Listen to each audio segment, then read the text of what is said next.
Greetings and salutations. Welcome to PS I Love You XOXO.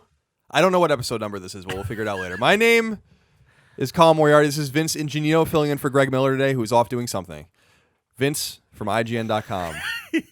IGN.com. You want to give a high five?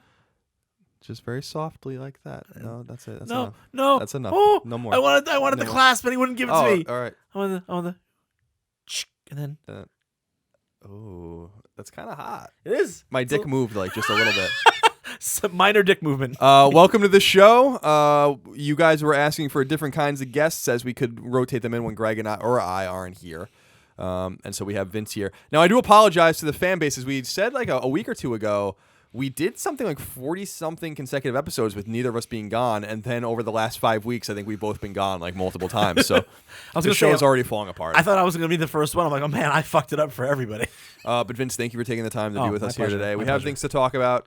Some big news. Before we get into that, a few things. First of all, Kevin's looking svelte today in the corner in his white chair. I wanted to let everyone know that. He's usually not here for the show, but because we're using our old janky kind of soundboard, basically we've moved everything over to the new studio. And by the way, the new studio is fantastic. Sounds Can't wait baller. so we announced that we are going to do a 12-hour live stream on Monday, August 22nd.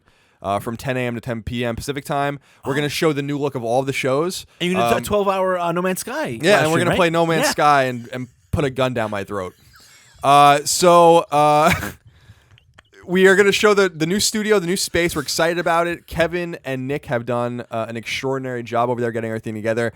I said this on NeoGAF today when I was just dropping in because someone made a thread about it, about our new space, where I was like, a thread or a threat? A threat. Remove the D and the T and mix them around. It's probably the same thing. Someone was saying, I was basically saying we have no business being in a space that cool. That it's I think exceeded my own expectations. I think I could speak for Greg because he doesn't speak for himself. I speak for him, and so we're impressed. And this is basically the very last episode of PS I Love You that we will ever do in this space. And as far as I know, Kevin, with the exception of the Gamescast exclusive that we record in 2 days with Danny O'Dwyer from GameSpot, this will be the last show we will ever record from this space. I'm shutting this place down. Yep, you're shutting it down. I'm closing the joint. You're bad news and your bad luck. So we're sad to say goodbye to the space, but we're excited to say hello to the new, much bigger, much more, I would say, prolific space that will allow us to grow. Greg always uses the analogy that the turtle can only grow as big as the aquarium that he's in, and I think it's actually a really good analogy. And we've grown as big as we can grow in this very limited space, working around a kitchen table and all this stuff. So we're renting a very nice space above a comic book shop, and we're excited about it. We're here in San Francisco, so we didn't have to leave, which was one of my prerequisites, or I would have just quit. And unless we went to New York, of course. So yeah, that's rolling out. You could go to youtube.com/kindafunny and check out the video. We kind of just did a little sizzle about it. It's also on the social media outlets, but basically come join us for the Twitch stream, twitch.tv/kindafunnygames, Monday, August 22nd, 10 a.m. to 10 p.m. Pacific time.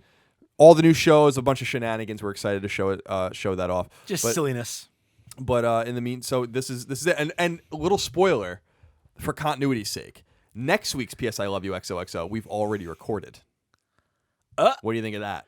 Next week's PS I Love You XOXO, we've already The future recorded. has already happened. And it's if you're looking for our thoughts on PlayStation 4 games in particular in terms of like what we think are the best ones, you might like that particular episode. Now, we also recorded, let's see, we have a Gamescast. We did Game Over Greggy show. So we've actually kind of been testing out the new stuff over there, and It's very cool. That's all I'll say. Is that fair enough, Kevin? Is that good enough? You're nodding in agreement? That works for me. PS I Love You XOXO airs every Tuesday at youtube.com/kindafunnygames, also on podcast services around the globe. It is the internet's #1 PlayStation podcast. And I was going to say it's PlayStation's #1 PlayStation podcast, but that's not true. Vince, we always start with the Roper's Report, but since Greg's not here, we won't do the music or the sound or anything like that. But I will tell you that there are 8 items on the list this week. 8 news items that I think we should talk about. I should turn my mouse on. Very helpful. There we go. For moving stuff. It's kind of a satisfying noise. Yeah, it's very nice. Very, very nice. Very nice. Okay. Let's get into it. The news. Are you ready? I'm ready. I was born ready. You have a lot of good insight, so I think it should be a good episode. Oh God. What do you think, Kevin? I hope you weren't hanging this episode on my insight because no. Well, we'll see. I'm sick of putting my insight out there. Number 1. It looks like Sony is ready to reveal the next iteration of the PlayStation 4, codenamed Neo and often colloquially referred to as PS4.5. Both Greg and I were sent invitations, and I'm sure Vince too, to the so-called PlayStation meeting in New York City at the PlayStation Theater on September 7th. Nothing else is known about the event, including on what will be shown, revealed, and discussed. But we do know it will be streaming, and Greg and I will likely be foregoing being there in person so we can do pre- and post shows for the stream. Presumably on twitch.tv/kindafunnygames, maybe put on VOD later on YouTube. But we'll have finalization on that later. Are you going to the event? I'm not going to be the one going, unfortunately, but we're going to have a capable individual there on site reporting from there, and I'm sure we'll be breaking news from that event as it happens on IGN.com. But I really wanted to go. It's interesting to me. I think they needed to do this. I feel like I think they might have been caught a little bit off guard by how powerful Scorpio is purported to be when Microsoft talked about it at their press conference. Because I said this before, and I guess to a lot of people it might not mean anything unless you're into PC gaming or you follow these things. But 6 teraflops, which is supposedly the kind of computational power that the Scorpio is purporting to have, is that's no joke. That's a much larger leap than I think anyone had predicted. It's almost not ridiculous to say that the Scorpio is almost like an Xbox 2. It's almost as much of a jump just in terms of raw computing power. It seems like it's almost as much of a jump from the 1 to the 2 as there was from the 360 to the 1. I don't know that Sony was ready to hear a number that big, but that's it makes some sense, right? Because Microsoft is really behind the 8 ball on in terms of market penetration and console sales. Well, in terms of optics, I would always say too. I mean, Xbox One is outselling Xbox 360 compared to this far into its release cycle, whatever. Right. So I always like to say that even though PS4 is clobbering Xbox One in most metrics, it is worth noting Xbox One outsold PS4 last month in North America for the first time in a long time, which I didn't put in the news report because we'll get full NPD probably next week, so I'm going to wait on that. But I just like to throw that out there, that Xbox One isn't necessarily, wallowing in nothingness. No, it's just not. By Definitely comparison to the PS4, it's certainly not doing as well. But we did get a question about this that I wanted to bring up that kind of goes into this. NWO Hollywood asks, it says, congratulations on you guys being invited to the PlayStation meeting in New York City on September 7th. Do you have any expectations going into this event? And if so, do you think those expectations will be met? My own expectations are simple. I think that they need to just show the console and find a clever way to market this thing in a way that won't make old PS4 fans feel isolated or alienated away from a new fan base that's going to grow with a more powerful hardware.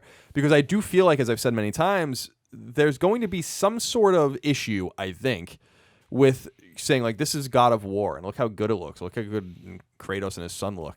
And it's running on Neo, and everyone's going to be like, well, what about... how does it look on the old PS4? Are they going to show side-by-side images at E3 next year being like, this is the game on Neo and this is the game on PS4? They can't do that. And then, but of course they can't. So then, there's just going to be a lot of questions. Are there going to be, is it going to be better on Neo or whatever it's going to be called on the box? So I'm curious about how this goes. I feel like there's not only the computational problem that you were talking about how this doesn't seem to be a quantum leap like Scorpio was. And I've talked about that on the show. That's why I think Scorpio seems like a much more reasonable machine, not only because of its power jump, but because it's coming out 4 years after the console came out as opposed to 3 years. Right. But they have this obvious marketing challenge, an optical challenge about how they're going to appease 45 million PS4 unit owners that are accustomed to what they already have. Right. And I think that comes from, there were rumors about this, but nothing solid came through about it.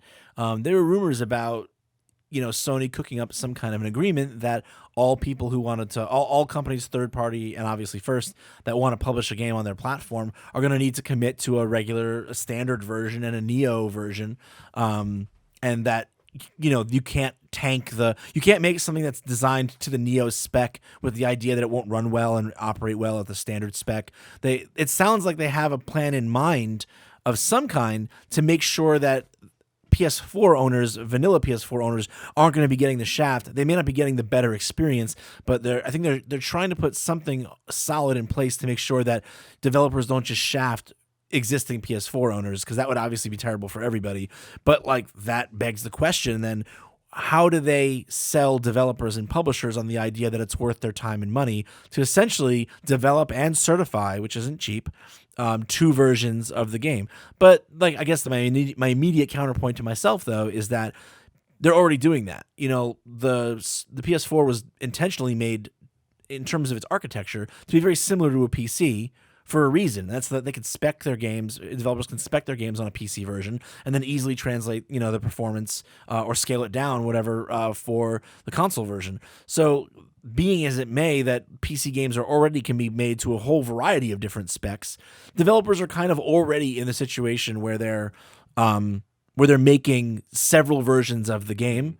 If their game is going to be on PC, that is. So it's like if you can put your game on PC, then you can put your game on two different versions of the PS4, assuming that Sony supports it the right way, doesn't make totally oppressive rules about it, and then maybe they give people a break on the certification costs. I don't know. I think the thing I'm expecting and hoping to see more than anything from the event isn't so much what the box looks like or how powerful it is, but what they're doing to make sure this isn't doom and gloom for developers. Because the reason the PS4 has succeeded so well, and the reason why I think I was so excited about it, even right from the beginning, was because it was very clear from the specs and from their posturing that they were putting the developer first. And I've always known and felt that that was the way to make a powerful, successful gaming platform, is to think about what the developers need. If suddenly you start putting in all kinds of crazy rules and requirements that cost developers time and money, suddenly the PlayStation platform isn't as strong. So I really want to hear out of this meeting what they're doing to make sure that this is something that works for not just Sony and not just PS4 owners, but that works for developers. Because if it doesn't work for the developers, it's not going to work for any of us. Right. I agree with you there. And they have a lot of challenges. I think these are unforced errors, but as we were talking about at lunch, they might be smart to be ahead of the curve here, depending on the direction that the gaming industry is going. I think it's just that the console space has to get used to this new reality, right? And I think they're going to very quickly. We got another question. This one's from Ricky, who asks, would Sony be crazy enough to stealth release a new Vita at the PS meeting on September 7th in New York City? With the Nintendo NX being a handheld, is it possible that Sony heard rumblings about this a year ago and decided that it was time to dust off the Vita 2 plans? I think that this might be a smart move for Sony if the new Vita, dubbed Vita Trinity over at GAF, get it, Neo, Morpheus, and Trinity, to get some handheld market share before Nintendo comes out. If this drops the need for proprietary memory cards or supports SD cards, Sony may have a hit on their hands. Much love and adoration, Ricky. No, this rumor, I don't know if you saw, was percolating last week because there was some patents coming out of Sony that indicated that they were making a mobile device. And it could be maybe a slimmed down Vita or a new Vita.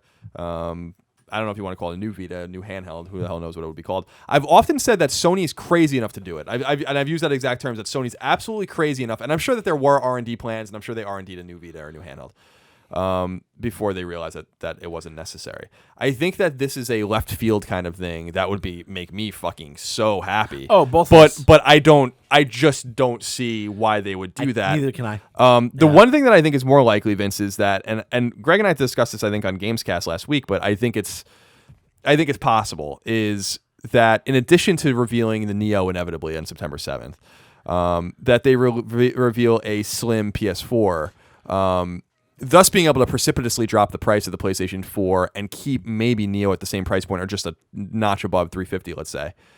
How do you feel about that? Do you think that they're just going to focus on the Neo, or do you think they're going to be like, oh, for a cheaper $199 experience, for instance, or a $249 experience, we'll have this slim PS4 standard model? Or are they going to phase the PS4 out, basically, and is it possible that maybe the Neo becomes the new standard model going forward? If the Neo becomes the new standard model going forward, they'll have I think a whole lot of angry people on their hands. I don't think that anyone.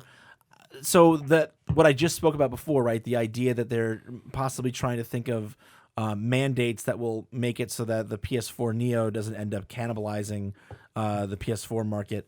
I think those two ideas would be kind of in direct contrast with one another, right? Like, I don't see any reason why they would.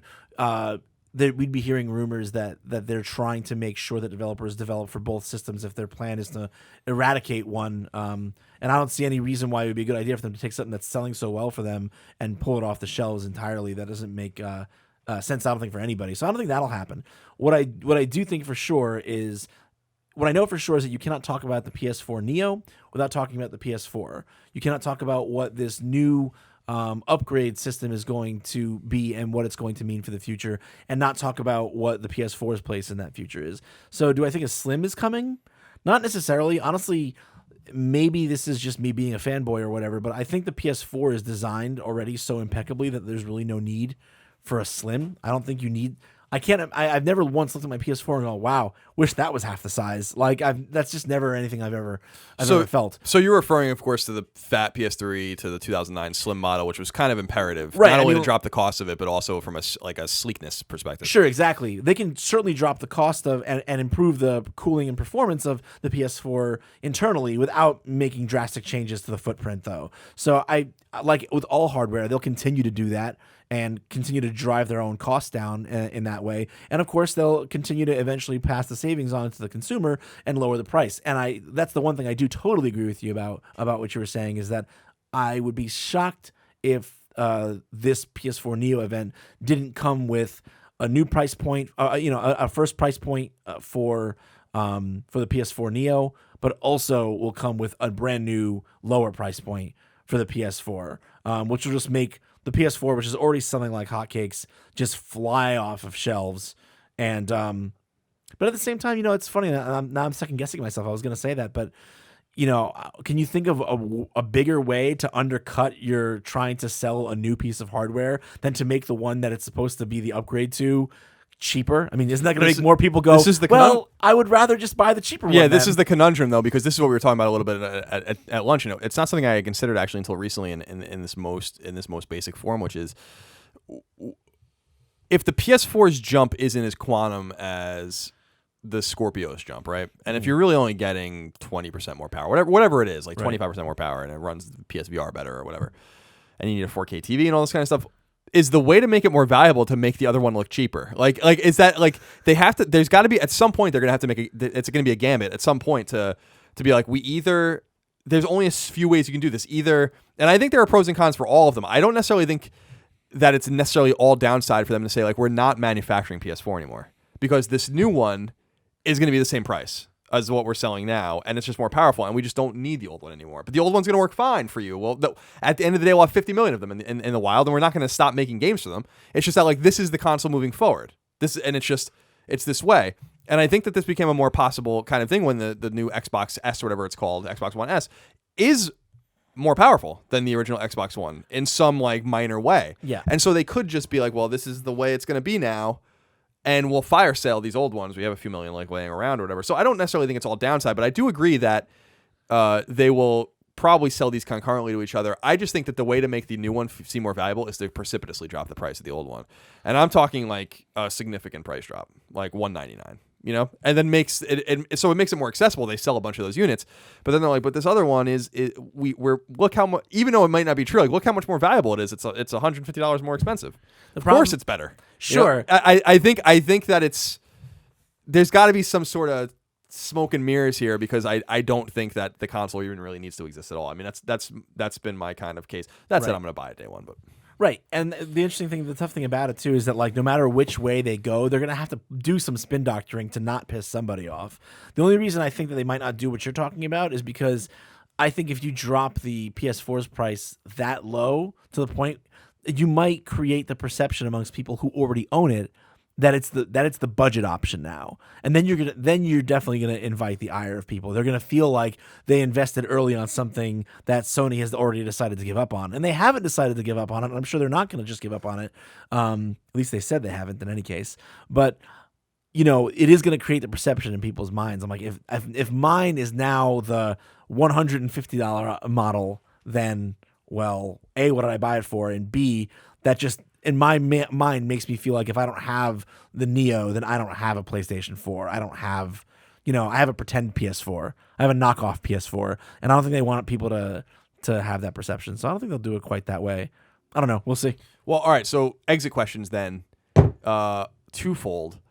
What's the release date and what's the price of the new console? I say I've been vacillating a lot on this. There were parts of me that were like, because of the rumors about the dev kits going out late, I'm like, well, maybe they're not even going to release this until next year now.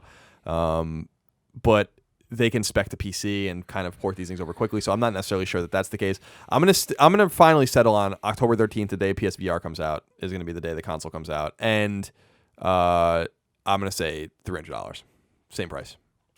You think it's going to be the same price? Yeah. Wow. That would be incredible. I just don't think I'm sorry to interrupt. That's the best scenario for them because they can at least say like, yeah, it's more powerful, but we're not charging more for it. And I think this will placate some people. So I think that like when you look at it that way, and there'll be a PS4 new price drop, like the old PS4. Right. So I think that alignment is probably the best alignment for them. But who the hell knows if they can actually meet that? They're not going to sell a console at a loss. I don't think so. Right. So I think that the release date being the same or in the same month in October is pretty safe. It's a pretty safe bet. I mean, like, why wouldn't you, like, you've got all this buzz that's going to be circling around about the PlayStation VR. That seems like an ideal, like, if you're talking about a time when someone is going to want to buy a new piece of hardware that they don't own already, like a new console, like that's the time, right? Like people go, ooh, this PSVR thing sounds awesome. I should buy a PS4. And that's when the person is looking, they're opening up their wallet already, right? So that's the good moment to hit them with the more expensive, more high-end system. So yeah, that makes enough sense. As far as the price goes, I don't see any. Maybe I'm overestimating how much of a power jump the PS4 or the PS Neo will be, but I think probably 350 or 400 is more likely. So I think it's gonna. I mean, yeah, would it be ideal if they could make it 300? Sure, but I don't know how they could get an appreciable jump in power at 300. You know, like I feel like they could. You know, in an ideal world, the idea for me is that the Neo makes PSVR better. You know, and I don't see how you could make a system that specs high enough to make PSVR significantly better without making it also significantly more expensive. So I would say 350 or 400. Final exit question that I should have asked as well. What's the name going to be? This is something that Greg and I have been agonizing over.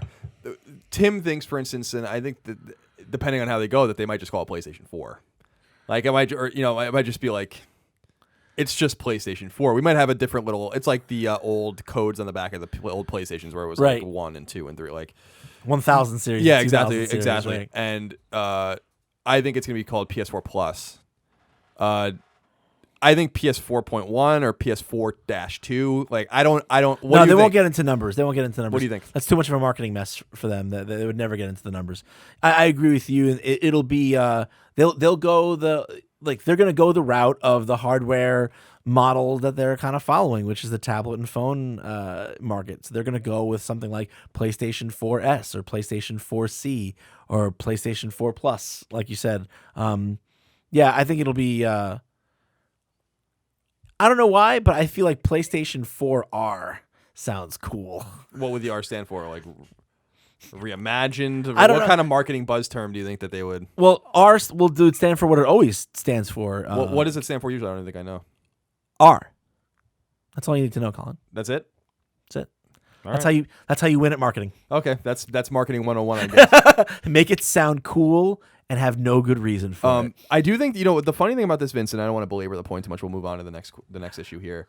But I do want to say that this is a revolutionary kind of thing, like this particular console for console gaming and for the history of the space. Because as we've talked about in the past, the NES, 85 NES and the 93 NES, so the top loader NES, they were not different. Like, they didn't play the games any different. They had some different innards, and the top loading NES is fantastic. Fantastic. I fucking absolutely love the unit. The dog bone controller's not bad either. No. But they didn't do anything to the games. The SNES iterations didn't do anything to the games. All those Genesises didn't do Genocide didn't do anything to the games, right? PS2 to the PS2 Slim didn't do anything to the games. PlayStation to PS1 didn't do anything. PS3 to the PS3 Slim to the George did Foreman do something grill. to the games? The 32X. Just saying. The 30, yeah, but that's an add-on, right? Like the 32X. Right. Okay. Fair enough. So 32X is an Genesis add-on. It's not a new console, right? Like this seems to be. Now Xbox, they underplayed it, but Xbox One S or whatever the fuck it's called is doing something to the games. It is like a small modular step in the direction of making games faster or whatever it is. 4K capable, like native HDR support. So what I'm saying is like we're getting into a PC centric space now. That PC gamers, and I've talked about this a lot. That PC gamers are often the beta testers of everything we often do. Steam's a great example of that, right?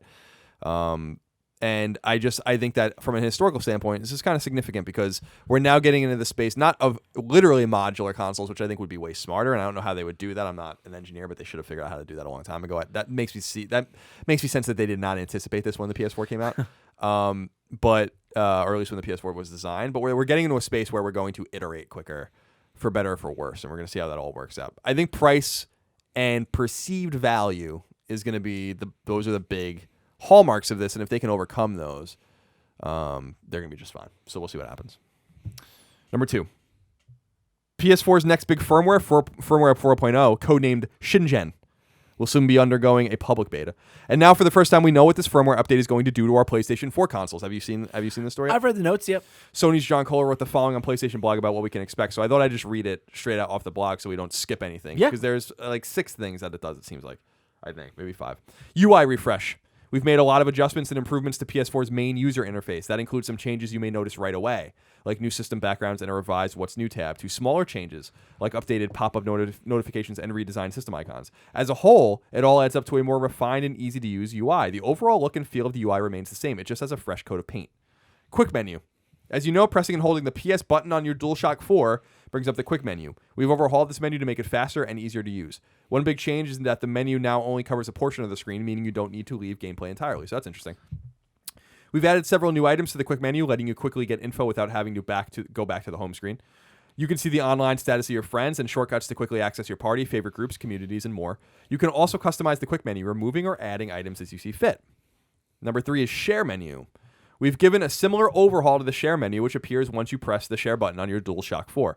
Like the quick menu, it only covers a portion of the screen. It will save the last social network you shared video clips or screenshots to, and making the process of sharing a screenshot or video a bit faster and more streamlined. You can also upload longer video clips to Twitter. Was 10 seconds, now up to 140. Nice. Folders and library organization. One of the big requests we get is for more options to organize content on PS4. With this update, we're adding functionality to create folders on PS4's content launcher and library. This will help collect your favorite games and select apps in one place for quick and easy access. Just a sidebar here, what I like about this is that you can do it in the library, not only on the cross-media bar, which is pretty cool. Yeah, that is pretty big. Because I have something like 200 games on PS4, and like scrolling through all those It's always a pain. We're also making some pretty big changes to the library. We've added a new tab called Purchased, which will show all the content you own, games, applications, demos, and betas you've participated in. As a result, the games and application tabs focus on content currently installed on your system. This should help declutter your library and make it faster to find the content you're looking for. There are some new sorting tools for your library as well. You'll be able to sort content by purchase date or install status and search for specific games or apps via text input. Nice. Number 4 is trophy inputs. I think this is 4, right? No, maybe number 5. I don't know. Who cares? Trophy improvements. This update brings the ability to view trophies offline. This was a big thing. You cannot view trophies offline on PS4, which is bizarre. There is one way around it, apparently, which is to like log into a guest account or something. I don't know. There's some weird thing. But you'll see a new offline mode option if your system is unable to connect to the network, letting you view your entire trophy collection without an internet connection. We've also added a button that will let you view the content of a hidden trophy. The trophy will still be hidden by default, but you can now choose to show the trophy name and info. That's pretty cool. It's kind of cool, but it's weird. It's like that's not hidden anymore. Well, the only reason that trophies were hidden mostly was either to be dickheaded like Quantic Dream would do, where they hide all their trophies, which is fucking obnoxious, or to avoid spoilers. But you could just go on PSN profiles and see them in 2 seconds. So this is basically just letting you skip. Yeah, I guess that's true. They're just taking out the middleman. Yep. It says, lastly, we've changing the icons that show how rare a trophy is. Instead of 4 boxes that fill, the icon looks like a pyramid with the ultra rare trophies at the top. So that's pretty cool. And user profile is the final one. It says, we've updated the look of the user profile, making it easier to see relevant info for a player at a glance. For instance, you can now see your trophy progress compared with another player right from their profile. You can also add a background image to your own profile, perhaps a screenshot you took in one of your favorite games. Or for you, a picture of me. The update has even more features that won't be available in the beta, so stay tuned for additional info on what to expect. We'll be coming back with more info on 4.0, including its launch date in the coming weeks. So Shingen, almost ready for prime time. Nice. Any thoughts on any of that? Not really. It seems a little underwhelming. I was gonna say it's the UI, which I think is already pretty clean and easily usable, will be a little bit cleaner, and that's cool. Yeah, I mean, like it doesn't sound like a big experience changing thing. I think honestly the biggest feature that they're probably underselling. If I was the one writing that blog post, right? Like I think the thing I would have zeroed in on a lot is the change in the size of video clip you can upload to Twitter. That's probably the biggest thing to me because like it's gone from like 10 seconds is like you can't tell a story really with your gameplay clip in 10 seconds. It's like very hard to. Right. But like, you know, if you have 2 minutes and 20 seconds to work with, you can show a substantial, awesome clip that like will do well for you if you have a good, you know, Twitter platform. So I think that's kind of like a big deal. Yeah, it's cool. Yeah, little tweaks.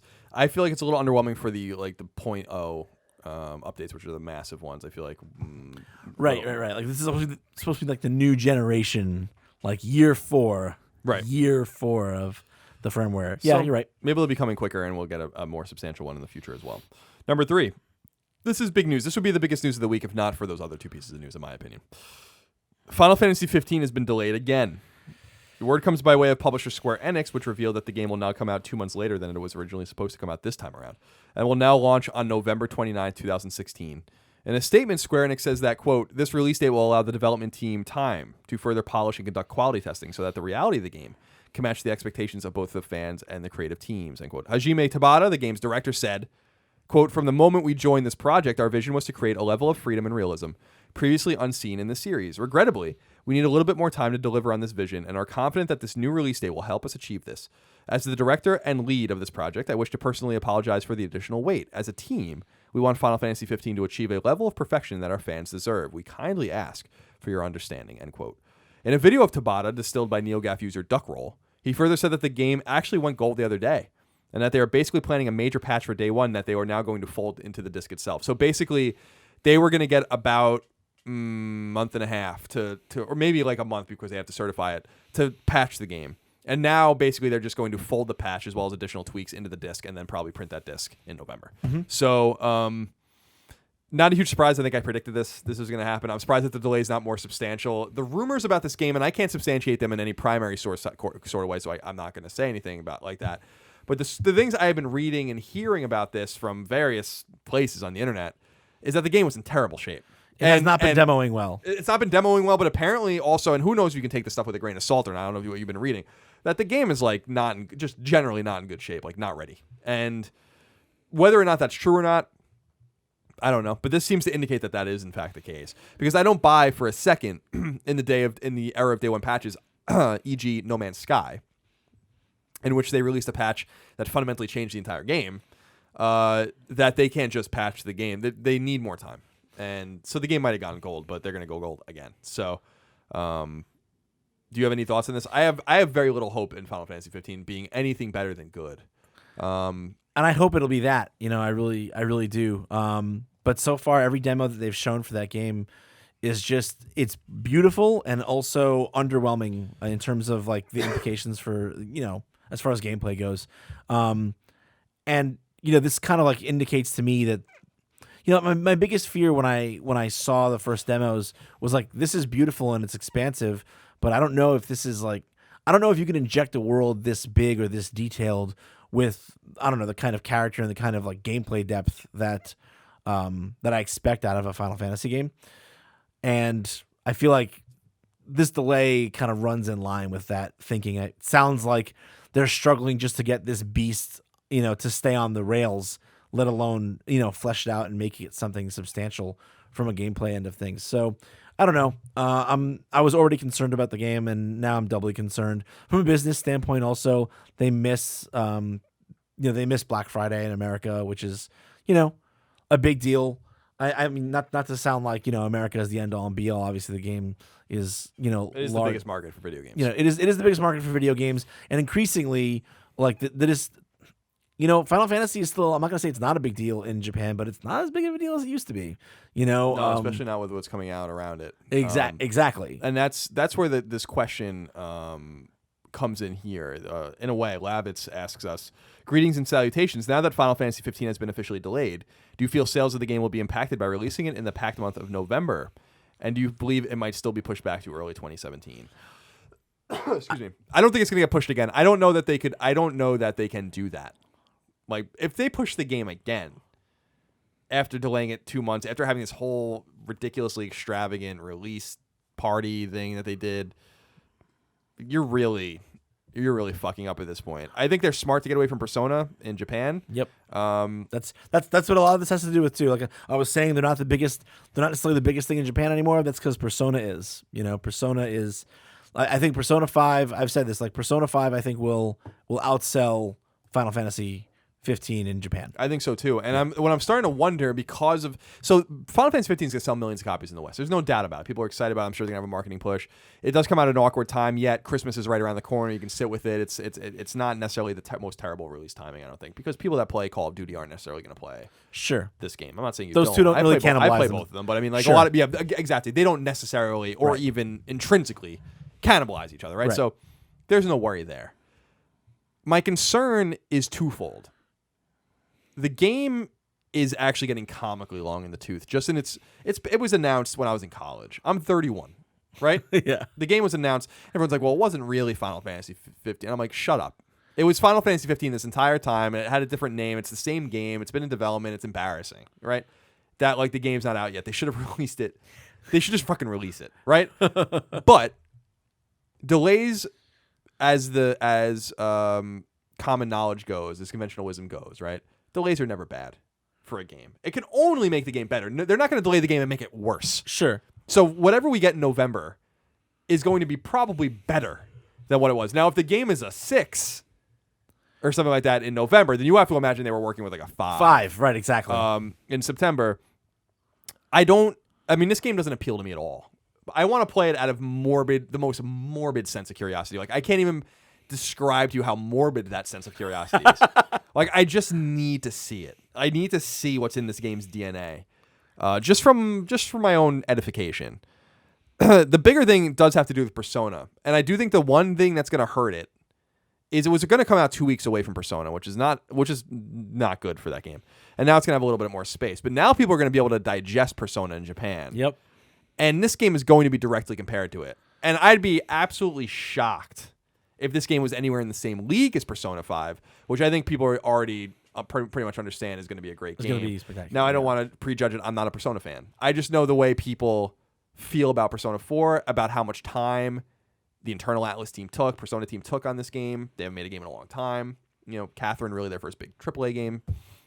And how big of a deal? How big of a deal? I'm sorry, but how big of a deal Persona 4 is and Persona in general is in Japan. I mean, they have Persona musicals and they have Persona road shows and they have Persona float. I mean, like this Persona mania has gripped Japan, and in a very real way, I think by moving that far past, like you said, not only are people going to have a chance to digest Persona 5 a little bit, it's going to give it that time for word of mouth to spread. It's like sometimes, like, yeah, you're afraid of a big competitor like that, and you don't want to launch on the same day. But sometimes, by delaying, you're actually just giving them more of a head start to sink their claws into the market. You know what I mean? Like, if there are people who weren't going to buy Persona 5 on that day because they wanted to buy Final Fantasy in Japan, right? Now there's not just that day where Final Fantasy 15 isn't there to capture their money, but there's a couple of weeks afterwards now where 3 of that person's friends go, Persona 5 is the truth. This guy's like, I don't have Final Fantasy to play. I really wanted something to play. I was looking forward to having something to play this month. You know what? Let me give it a shot. And then bam, their money's gone. You're not getting it, and you're not getting it now. Or if you do, you're getting it when Final Fantasy 15 goes down in price at some point next year or whatever. So I feel like it's, and I totally agree. Like there's never a time when a delay is bad for a game's quality level, but it can indicate bad things for a game. Oh yeah, and I agree with. And I feel like this is one of those situations. Like if the game needs a 2 months more, and the reasons are things like we want to batten down the hatches on the quality, then that's a team that's struggling with as much time as they've had and as much resources they have at their fingertips. This isn't some small developer, folks. This isn't a small company with meager means. This is a big company with a big publisher behind them that has a lot of money. If they're having so much trouble that they can't, get the seams to stay together, and they need an extra 2 months to make that happen, doesn't speak well for the state the game is in right now. Yeah, and I think the only reason that the delay isn't longer is because I think November 29th seems to be a cutoff point. Yeah, like you can't release it after that. You're not releasing Just Cause 3 or something, although Square Enix did release Just Cause 3 in December. You at that point, you have to hold it until February. And I think that to them looks so bad. I think that if Tabata had his way, they'd probably hold the game actually and get way more time. Yeah. Based on the anecdotal, completely take it with a grain of salt rumors that have been circulating about how the game's quality and the fact that the game is like just not in good shape. It just, I agree with you that it doesn't portend for this, for this game to have a delay this late, and it's not cheap for them to do it either. Remember that the rumors originally came out because of materials they were sending, like stickers that they were sending to GameStop to put over posters and cardboard cutouts of whatever the fuck the corny characters are in the game. So to me, I feel like it's the same thing with The Last Guardian, the most morbid level of curiosity, right? Possible, but even more for this than The Last Guardian, because I was never really that interested in The Last Guardian to begin with. There was a time where, any Final Fantasy game is going to intrigue me just as an RPG fan. Right. I would really love to see Persona beat it though. And that's just me from a let's get something new and fresh kind of thing in here. It's the same way I felt about Tales all those years. I love Tales. I have a soft spot for Tales. And a lot of people were like, well, Sega and Atlas must be thrilled that this delay. And I'm like, I don't know that they give a fuck. I think that they were ready to. I think that they picked that date, and that they were ready. That they have the game. They have the goods. Persona's been the scrappy underdog for 2 iterations running now, for 3 and 4. You know what I mean?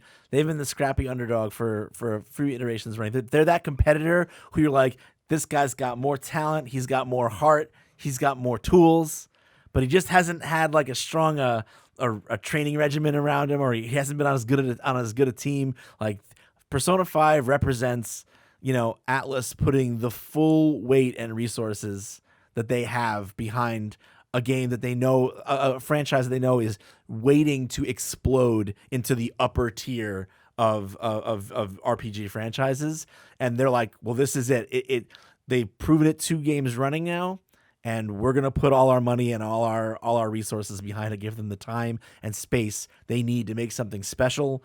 This is like Persona's moment where it grabs the gold. I agree. I think I think that it's going to be at the very least sales wise competitive. And I think people are going to be very surprised by that. That haven't been paying very close attention. Closing comments on this, for me, this delay in Final Fantasy 15's drama, especially with the cross-pollination of top-tier talent, and certainly mid-tier and low-tier talent between teams at Square Enix, you have to assume it's all hands on deck for this game right now. Kingdom Hearts 3, probably not going to be seen for a long time. And this Final Fantasy 7 shit, I can't even imagine when we're going to see that. Right. And I know they're splitting up into episodes and basically going to ruin the story probably, but Kingdom Hearts 3, this hope keeps circulating this game this year, next, earlier, maybe next year. I'm like, you are dreaming. 2018 is when we are seeing Kingdom Hearts. I think at the earliest. At the earliest. And I think remake the same thing. I think remake. I think they are in over their heads, man. I like on the Japanese side, AAA level. So not Tokyo RPG Factory, not all this other shit like they make with what's those 3DS RPGs that are Bravely Default. And I'm not talking about any of those. Mm-hmm. With the AAA Japanese centric stuff, they seem to be in over their heads, and that's just my perception. And I'm not projecting that on Crystal or Square Enix Montreal or Eidos. Yeah, right. With Hitman seems fine. Yeah. Tomb Raider's fine. Deus Ex is fine. Everything's good, but over there seems to be something wrong, and that's why it's almost a dynamic, serendipitous sort of thing that Square really started a decade or more ago to really start heavily investing in Western studios and Western publishing, because if that is all they had, that's all they had when we were kids, they might be in a lot of trouble. Yeah. So, anyway, I digress. Number 4. Sony-owned developer Polyphony Digital released updated sales figures for the entire Gran Turismo franchise. The newest entry, Gran Turismo 6, which came to PS3 in December of 2013, has sold just a hair over 5 million copies. Soft sales for a series that typically sold far more. Sure. Gran Turismo 5 on PS3, for instance, is just a shade under 12 million units sold. And as far as I know, that is the best-selling exclusive on PS3. The overall franchise has sold a staggering 76.8 million copies since the original Gran Turismo's launch on PS1. Yeah, 5 million copies, more than respectable. Yeah.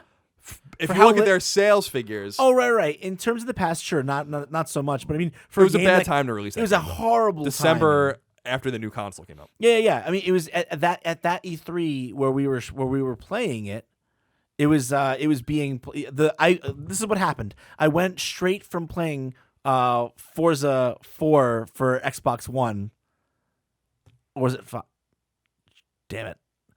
Wow, I'm getting all my Forzas At that mixed up. time, the most recent Forza. At that time, the Forza that Xbox One launched with, which I think is 4, I went from playing that right over to Polyphony's area and playing GT6, and I was like, I'm a person who loves GT. I loved Gran Turismo. Was a fanatic, especially for 1, 2, and 3. So yeah. But given that they came in so late into the game and who they were competing against and what kind of firepower they were competing against, I think that's a pretty good number. Number 5. Several years ago, Tequila Works, the studio behind 2012's Deadlight, teamed up with Sony to make a PS4 exclusive adventure game called Rime. The game was revealed in 2013, and little was heard about it until earlier this year, when Sony and Tequila Works severed its relationship under questionable circumstances. In the process, Tequila Works retained the rights to the IP. Small publishers Greybox and 6foot will now be publishing the game, which may come out in 2017. More details will emerge later about release timing and whether it's still a PS4 exclusive, although it almost certainly isn't. Now, this is a surprise to me, and Greg and I were talking about this a little bit. You remember all the stuff that was circulating about this, right? And again, this is all anecdotal. I don't have any primary information about this at all. But what we were reading was that Sony basically went in there and was like, "We're taking the dev kits back." Wow. Like the game's not shaping up. And I think that if those rumors are true, and I think that was on like NeoGAF or something, if those rumors are true, then this plays that out, because who the fuck is Greybox and 6foot? No offense, they could become the biggest thing in the world. I don't know who they are. Maybe I'm just ignorant. I'm ignorant about a lot of things. But this says to me like they couldn't attract a Capcom or a Ubisoft or someone to come publish this game. Tequila Works, the wording about all of this was so weird. Like, Tequila Works chose to take the IP back. Like, that's not really the way it works. Like, that wasn't your IP. Like, Sony doesn't want it sounds like. Right. So there was a lot of... And what I've said before is this happened. This isn't unprecedented, and I've used this example before, so excuse me because it doesn't happen very often. But Remember Me is a great example of that. Was supposed to be a PS3 exclusive, and Sony was like, "Nah, we're done." And Capcom found Don't Nod and finished the game and all that kind of stuff, and it ended up coming out. It wasn't very good. Now, Don't Nod turned into a pretty fantastic studio. Life is Strange. But nonetheless, I thought that was just an interesting piece of information for people out there. So Rime is coming.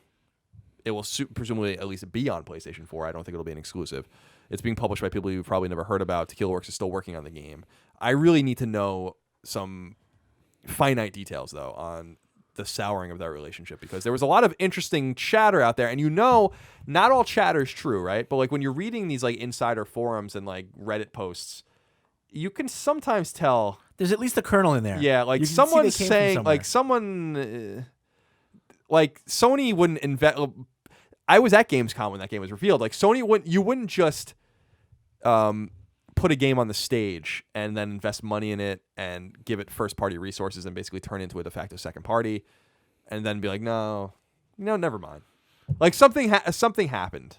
Yeah, and whether or not we ever find out what that is, I don't know. Because when you think about the amount of trust that Sony has generally put into their partners in that regard, they've given money to lots of small studios and lots of small outfits and kind of brought them in and made them part of the family, and let them take big risks with on their dime. It'd be difficult for me to think about the kind of state Rime would have had to have been in for Sony to in earnest kind of be like, we're pulling the plug on you. So I'm kind of with you. I feel like something crazy must have happened there that we don't know about. And that's the crazy thing, is that we don't a lot of the times these stories go completely untold. It's a story that, and maybe I'm transitioning here, I don't know, but I think a story that I really still want to know the details of is how No Man's Sky ended up being a console exclusive on, for PS4, when it was Microsoft who came in and bailed Hello Games out when the flood destroyed their offices, and Microsoft just came through and wrote a big check and was like, here, get yourself on your feet.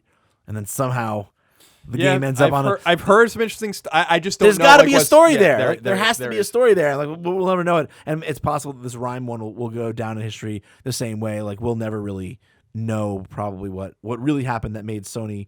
Who knows? Maybe Sony did just get gun shy and say, you know what, we're cutting our losses. But it doesn't sound like the Sony we know. So no, I'm looking. I'm poring over the NeoGAF thread for Rime to try to find a link to the other stuff.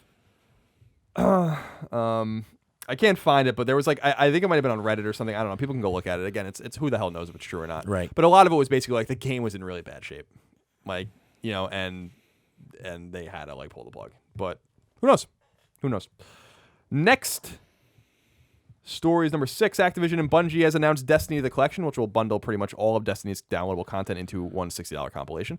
The collection contains the original game itself, as well as The Dark Below, House of Wolves, The Taken King, and Rise of Iron, which isn't out until September 20th. The collection comes out the same day Rise of Iron launches, which means you can either buy the DLC itself or the collection as a whole at the same time, or I guess piecemeal if you haven't really tried it yet. You played Destiny, right? Yes. And are you excited about this? Because we don't talk about it because we don't play it. So it would be nice to get a little bit of something in here about it. Rise of Iron, are you excited about this final thing before Destiny 2 presumably launches next fall? Right. No, I mean, like, I'm not excited, but I'm not excited either. Like, I haven't really been paying too much attention. Like, Destiny is something that I reviewed and then reviewed one expansion and then kind of totally fell off that wagon and handed that to someone else to cover.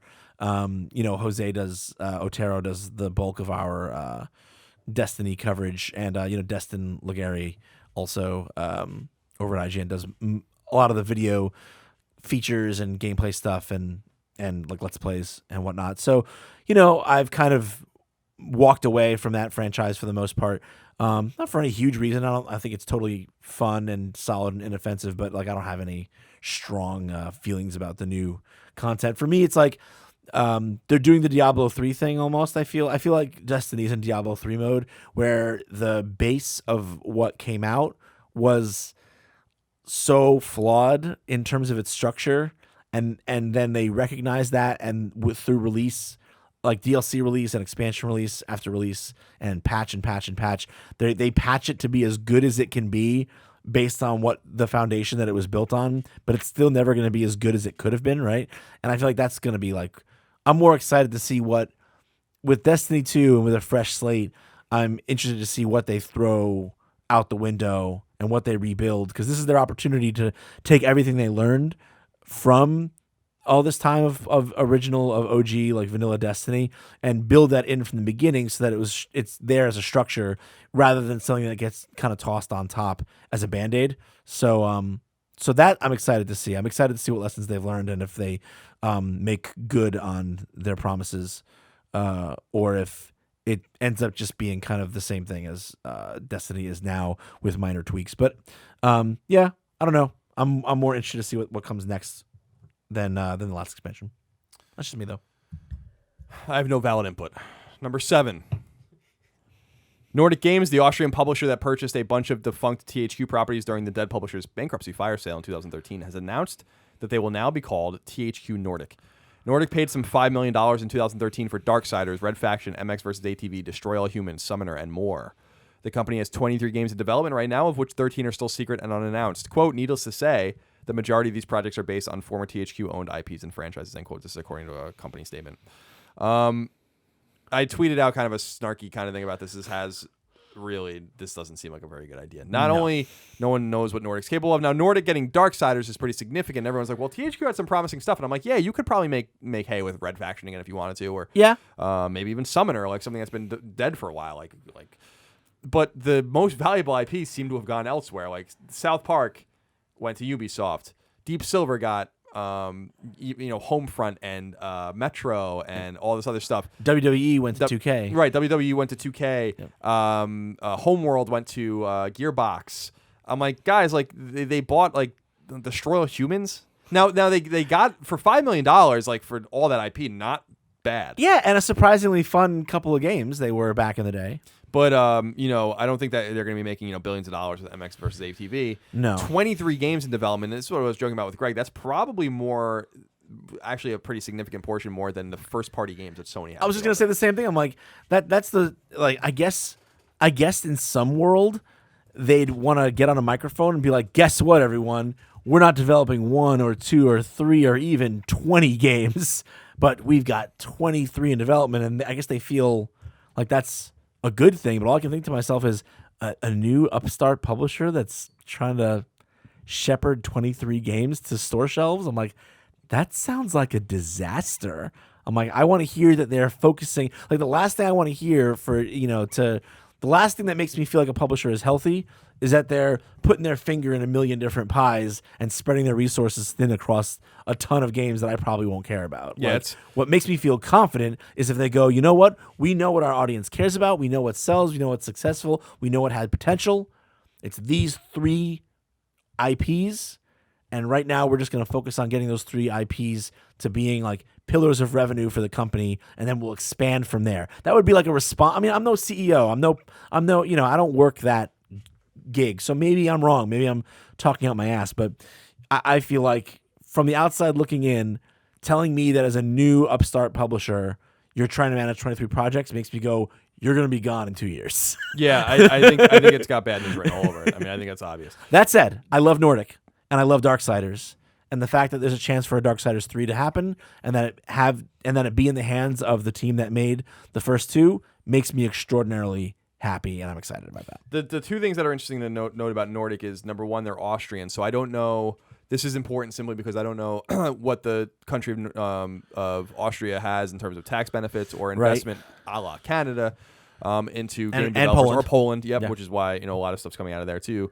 Whether it's CD Projekt, and then other Eastern European countries as well. Ukraine is another, with 4A or whatever they're called. Mm-hmm. The bigger question, I think, comes from Joe, who wrote in and said, now that THQ has risen from the ashes of bankruptcy and is ready to publish games under THQ Nordic. That's not exactly the case, by the way. THQ is gone. Nordic is a different company who actually, amongst those IP, also acquired the THQ name and for some reason is now putting it in their name. What games are you most interested in? It is reported that there are 23 games in development, of which 13 have been announced. I'm hoping for Destroy All Humans. You guys are the best and keep up the good work. Joe, I think you're going to get a Destroy All Humans game. I'm morbidly curious, using that term a lot today, about Summoner. Summoner did get a sequel. Summoner was a PS2 launch game that was probably the most promising in an underwhelming launch catalog of games. Be interested to see what they can do with that. Red Faction was always interesting to me, too. Sure. That said, like, Darksiders is really the only IP that they have that seem to have that I could give a flying fuck about. And I'm not even really a Darksiders fan. I just think that that's probably the one with the most upside for them. So that's what I would say. I don't know if you have a different answer. No, I got the same answer. Darkside and Red Faction are the 2 franchises that I think have the most potential. Although I do, like I said, I did love me some Destroy All Humans. The first one in particular, just because it was like very mechanically driven. It had some very unique and interesting powers that you could use in fun and creative ways.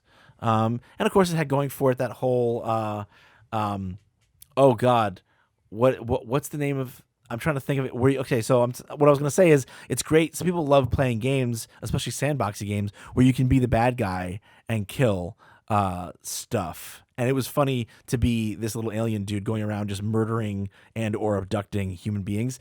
But there's a game like that Colin Moriarty likes, ladies and gentlemen. And I don't know if he's ever admitted his love for Naughty Bear. Oh yeah. Everyone knows that I love Naughty. I love me some Naughty Bear. What a great game! What an underappreciated 5 frames a second sort of game it was. I reviewed the second one for IGN. So broken. And I remember feeling like I was following in the footsteps of greatness. I really loved it. I loved the idea of that game. Yeah, but I loved it. It was so fucking funny. Some people love to play the evil sadist killing the innocent people. That's definitely what Destroy All Humans was about. To be fair, Naughty Bear wasn't invited to any of the parties in the social gatherings that the other bears were invited to, and so he was upset about that. At least he had motivation. It sounds like you're projecting, Colin. That's true. I'm gonna skulk around in the bushes and murder all you guys. You can come to my parties. Thank you. Appreciate that. Final thing on the Roper Report is number 8. This is a wrap up. The Witcher 3's Game of the Year edition has been official release date and will come to PS4 and elsewhere on August 30th. Co-op game 9 Parchments is coming to PS4 in 2017. Gory Shooter Killing Floor 2 is coming to PS4 on November 18th. Yes. Agrarian game Farming Simulator 17 comes to PS4 on October 25th. No Vita. Side-scrolling action game Lichtspear comes to PS4 and Vita in just a few weeks. Mysterious adventure game One Way Trip, which I think looks really cool, comes to PS4 on August 30th. The promised Vita iteration won't make that release date. I'm going to speak on that in a second. Side-scroller Arrive comes to PS4 on September 13th. Quirky game Super Combo Man is coming to PS4 at an undetermined time. And this last one, a Zelda-like game Oceanhorn is coming to PS4 on September 17th. September 7th. People should look into this. It looks pretty cool. All right, so One Way Trip I played on Vita for the first time, I want to say like 3 years ago. Sony used to come to the IGN offices with a Vita loaded with a bunch of games for me to play, and I would capture footage of them because no one wanted to write about Vita, I guess, except for me. And One Way Trip looks really cool. this is following, though, in a trend of Vita games just not being ready alongside their PS4 counterparts. And I'm going to say this, I'm going to proclaim this. I understand that Vita is not this like be-all, end-all platform for a lot of publishers. Then don't fucking say you're going to put your game on them. Like, how about that? This happened with Salt and Sanctuary, Axiom Verge. It's happening with One Way Trip. I think it's happening with that game Hue. It's happening with Darkest Dungeon. Like, it's like everything is late on Vita.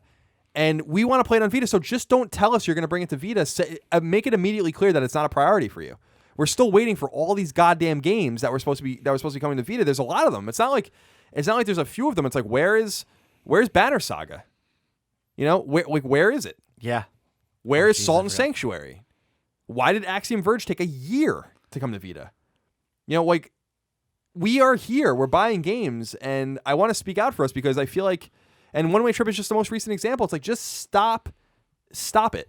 Then just say you're not going to bring it. Just say that PS4 is your moneymaker, and you don't care about the Vita, or it's not as important for you, and that's fine. But don't like get everyone's hopes up, because it's happening to me over and over again. Where I'm like, oh, I'll just play Darkest Dungeon on Vita. Oh, I'll just play Axiom Verge on Vita. I'll just play blah blah blah on Vita, and it's like, well, it's not ready for Vita yet, and we have no idea when the fuck it's going to be ready on Vita. So sorry, you know. And I'm like, well, we were looking forward to this game. So I think it's just kind of shitty, and I wanted to point that out. Yeah, I agree. And like, to be just really quickly, like, it kind of falls in with the whole odious like silence that we've been getting about the Vita in general, right? It's like it's really strange, because I expect this from kind of smaller companies, right? But from a larger company, it's weird that Sony just has literally, they haven't said anything about it. They've just quietly stopped showing anything about it at the shows they present at. And yeah, like the same thing, individual developers and publishers are just kind of like, yeah, I know we said a Vita version. Big shrug, unless you ask, several pointed questions about it. Yeah, it's unfortunate. Like, I've never quite seen a piece of hardware die in this exact way. Like, I've seen it where they kind of try to spin it and make it sound like it's not dying. I've heard them say, well, there'll be some limited support. I've heard them say, yeah, unfortunately it hasn't worked out for us, and we're going to stop, supporting it starting now. Which I guess they've kind of said with the Vita. It's just in this weird state the Vita's in this weird state of undeath, and I love the Vita, so as I know you do too. So it breaks my heart. It deserves so much more than this. Like, yeah, it does. It's like keeping a prisoner in a jail cell and starving it to death. Yeah. And then every 4 days you walk in and give it like 2 slices of bread, and you're like, you'll be all right. Yeah. And then you're like, all right, I guess I have the caloric. I can make it a few more days now, and then you just starve some more, and then it's like, yeah. Here's like a little bit of like a half-eaten pork bone, Go ahead and just like kind of gnaw on that for a little while. It's like, if you're just gonna kill it, then just fucking kill it already. Just kill it already. Exactly. Stop doing this to me, Because what I'm really curious about is, like, there were games that were announced when I was still at IGN that like no one's heard from since, and the Vita still has good support, but like there are Vita games coming out every week still, but I just feel like a lot of bigger games are like missing. It's like, they're like, well, it'll still be cross-buy or whatever save. And I'm like, well, the game doesn't fucking exist, so I don't really care that it does. Like, to me, I don't care if it's like almost done. That's why I appreciate when people like do it right. Like Yacht Club, for instance, released Shovel Knight on the same day on PS4 and Vita. They did that. And I was like, well, that's big. And I think they did it pretty respectably on Vita. They did better on Vita than they did on PS3. Maybe not a huge surprise, but, I just wanted to speak out about that because I'm seeing this more and more, and it's bothering me now. It's like, yeah, you guys are just rushing your PS4 games out. That makes sense from a commercial point of view. But there are those of us that are excited about your games, and I hate to tell you, like, your indie games are probably not going to sell very well on PS4, and you might have more hope if you actually catered to us. Right. So that's just where I'm going to leave it, and we'll see what comes of it. Indeed. Now we go into the drop. Upcoming PlayStation games coming out. Here they are. I like to read, if you never listened to the show, and I'm sure you haven't, Vince. I like to go to the. What makes you think that? I like to go to the drop on PlayStation Blog and read verbatim what they say about the games. And sometimes they're well written, and sometimes they're just terrible. So we'll see what. You better be careful. Who's writing you're talking about? It's not Clemence's. These come from the publishers and developers. The Japanese ones are the best. Gonna hurt Ryan's feelings. There's a game called Adventure Capitalist, which I think is a great name for pretty good. A game. Pretty good. So PS4 Digital says, start with a humble lemonade stand and squeeze your way to total fiscal domination. Earn ridiculous sums of cash, diversify your investments, and attract smarmy angel investors to give your business a boost. And the best part is, adventure capitalists can even play itself. Start your rags to riches adventure today. All right. Battleship. I'm excited about this one because Aaron and I are huge Battleship fans. And I'm excited to see how this is going to be playable. My assumption is this is going to be played on the phone, similar to like some of those Jackbox party games or whatever, like where you like it transmits to your phone. Because I don't understand how else you'd play it, but I don't know that for sure. Battleship comes to PS4 Digital with a modern, dynamic, and interactive 3D board. Battleship brings the classic franchise to a new level for a memorable experience. Deploy your fleet and shoot at your opponent's grid to find and destroy enemy ships before yours are sunk. Enjoy the game you know and love with the classic mode, or get more tactical in a brand new way to play with Clash at Sea mode. Bound, which is a PlayStation 4 exclusive, comes to PS4 Digital. Repair a broken world through the beauty of dance. Developed exclusively for PS4, Bound combines a unique visual style with a powerful story and gameplay mechanics infused with modern dance. As the game progresses, the introspective story unfolds through powerful metaphor and imagery, adding emotional depth to the protagonist's journey. This game comes from Plastic, which is a Polish demo scene studio. These are the guys that did Linger in Shadows and then Datora on PS3. So they don't really make games.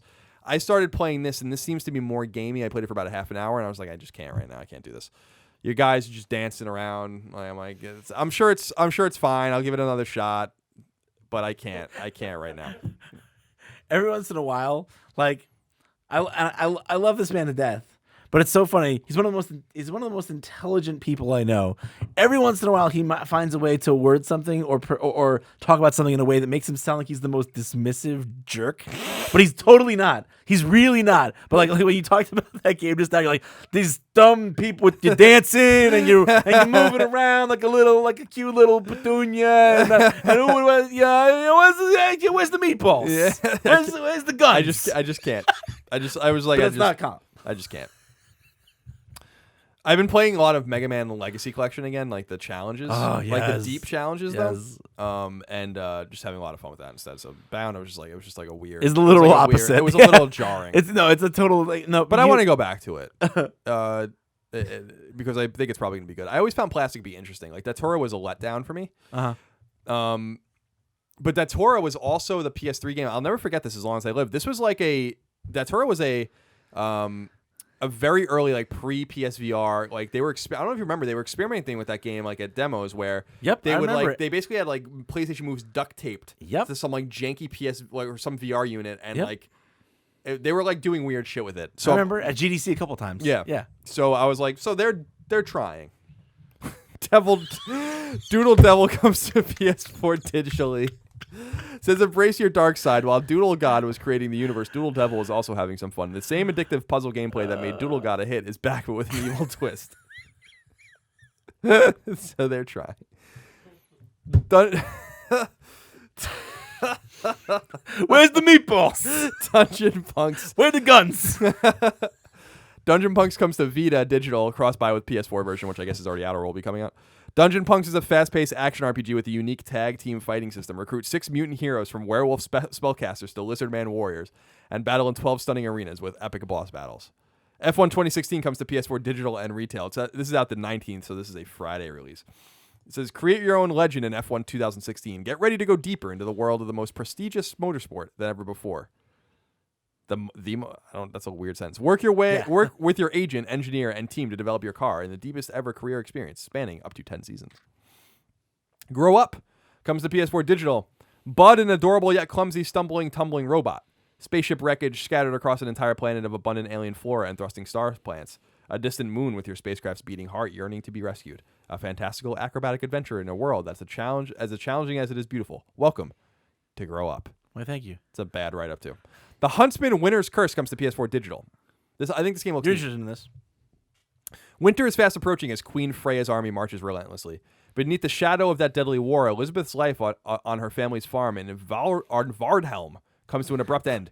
Join her to find her missing brothers as you explore the Huntsman universe and encounter both familiar faces and new dangers, all while discovering the secret Elizabeth herself carries in this wintry adventure. Okay. The important question on everyone's mind is, will there be aardvarks in Ardvarnhem? Yeah, Ardvardum. Inversus comes to PS4 digital. Inversus is a minimalist action strategy shooter for 1 to 4 friends. Player movement is constrained to opposite colors of a black and white grid. My walls are your paths, and your walls are my paths. Each shot flips tile colors in an attempt to block, trap, and close in on the enemy. Firing a bullet opens up a path for you while also closing off a path for me. Both online and local couch co-op are supported. Fight for high scores on an ever-changing board. Sounds pretty cool. Yeah. And finally, Soulbrain Knight of Darkness comes to PS4 Digital. The old gods have forgotten this land. No one could save our people when darkness began to spread and collect the souls of men for his army. Soulbrain Knight of Darkness is a 3D exploration game. Players control Gaia, a young warrior tired of struggle that must wield his sword to rescue his people from the darkness and avenge the death of his parents against the powerful Annabal and his army of monsters. It's a little, yeah. Pick of the week? What do you got? I don't know. Bound. Just because something happened in it. They're trying hard. You're the biggest jerk. I'm not even trying to be mean about it. It's a game that I really do want to go back to. I was looking forward to playing it, but I'm just like, I'm playing Mega Man Legacy Collection. I get the bound code. I download the game, and there's a guy just dancing around, dancing his life away, and I'm like, I just can't dance my life away. I can't do this right this moment. Maybe I can do this again in the future, but right this moment I can't dance. You know, the dance is not your heart. There is not a song in your heart. And he's like doing a little pirouettes and stuff as he's running around. Dude, it was so fun. I was actually laughing because like I went to like grab a ladder in the game or whatever, and I just like pirouetted like down into a pit. I'm like, I can't with this game right now. I just can't do it. A metaphor for your life, perhaps, Colin Moriarty? All right. We usually go over trophies at this point, any new trophies that were uploaded. There's nothing that interesting, and truth be told, Vince isn't in the trophy, so I don't want to waste too much time. But you guys can go look at Bound's trophies. It does have a platinum trophy. Grow Up's trophies are out, 14 bronzes and a silver, but no platinum. The one interesting thing I thought here was Metrico. Metrico was a Vita game that came out in 2013 or 2000. I think it was actually 2014. Metrico Plus is a port to PS4, and it's kind of like a reworked version of the game. So, Metrico was the game that relied on Vita's fucking random functionality more than any other game, except for maybe Golden Abyss. So there were parts of the game where you had to point the camera at like something red, or there was a thing where you had to like, use the back touchpad and the front touchpad and the gyro, all that kind of stuff. So this is a totally reworked game for DualShock. Unlike the Metrico game on Vita, this does have a platinum trophy. So there's something interesting there. I've been talking to those guys, and I should get a build soon, so we'll have some updated information on that, because Metrico didn't quite pan out the way I hoped it would on Vita, but it was a very interesting idea. They tried to do some very interesting things with Metrico. I previewed it once, and yeah, I mean, like, I'd like to see. That's one of those things where on paper you're like, yeah, this seems like a really good idea, and these features are all going to be really innovative and really fun. And then in terms of practice, they kind of ended up being maybe a little bit clunky or hard to wrap your brain around. So I'm hoping it's not just a port, but a chance for the developers to kind of take a good look at what was essential about that vision and what wasn't, and just stick with what worked and double down on it, and maybe just less of what didn't. But we'll see what happens. Yep. I'll have more on that soon. They're trying. By the way, a game that we'll have more information on soon. As I said earlier in the episode, we recorded next week's PS I Love You XOXO already on the new set. The reason we did that is because we're rolling all that out on Monday, and so we need to have that new look ready for everything. Gotcha. So it's kind of going to be an evergreen episode about PlayStation 4, as I had alluded to earlier. But we do have Deus Ex, the new Deus Ex, and so in 2 weeks we'll have more information on that. And my assumption is we'll actually talk about that on the Gamescast first. So if you guys are curious about that, that's kind of the next big gun we'll be talking about. Let's get into some reader questions, or some listener questions, I should say, since this is, you don't read a podcast. And then we'll wrap things up with the usual segments and mosey on out. Here's the first one. This is from Travis Smith. It says, my wife and I were camping in Redmond this past week, and being as it was only a few minutes away, I convinced her to swing by the Sony Bend studio so I could see where they work out of. I drove by the address several times looking for a monument sign or any sort of building signage, though what I saw was somewhat anticlimactic. A small Sony logo on a placard on the building of a 2-story insurance agency building. Though I did not have the balls to go inside the building, I'm not sure if I would have been welcome, or possibly I could have walked out with a wicked sweet insurance rate with a complimentary copy of Golden Abyss. My question, would I be in a similar situation if I were to visit Sony Santa Monica, Sony San Diego, or any other AAA devs out there? Or do you think these devs prefer a quiet, less public place to work, seeing as the gaming industry has a hush-hush nature? Thanks for doing what you guys do, Travis Smith. What you saw was intentional. They don't do signage because they don't want you to know they're there. Now, Bend isn't the biggest studio in the world, but yeah, so Naughty Dog is in a massive complex in Santa Monica. They have a ton of space, but you would have no idea they were there. And that's intentional. Do you really think that Naughty Dog wants people to go to their office? Sure. You know, like there's not signage anywhere that I don't know of a single developer actually, with just a couple of exceptions, that really proclaims that it's there. Publishers are different, but not the developers. So Sony's headquarters down in the valley, right, is ridiculously PlayStation-esque. You know it's there. Yep. But you wouldn't know Naughty Dog was there. Same with Santa Monica. Same with San Diego. Sony San Diego is very nondescript. It's over. It's in a bunch of different buildings actually. So what you experienced, and I think Vince can reiterate, is status quo. Here's my thing. It's not. You say you didn't have the balls to go inside the building. I'm going to give you guys a tip. Don't even try. Yeah, don't even attempt it. Don't do that. Don't be that guy. They don't want you there. It's not an insult. They don't. You don't belong there. You have no business there. If you don't have a meeting there or don't work at one of these devs, it's probably smart to just not go there. That's just my tip. They don't want you there. Yeah. And that's why there's no signage, and that's why they don't draw attention to themselves. So that's just me being honest with you. Totally, like you said, with some small exceptions. But, Yep. Like an interesting one is like Volition in Champaign, Illinois.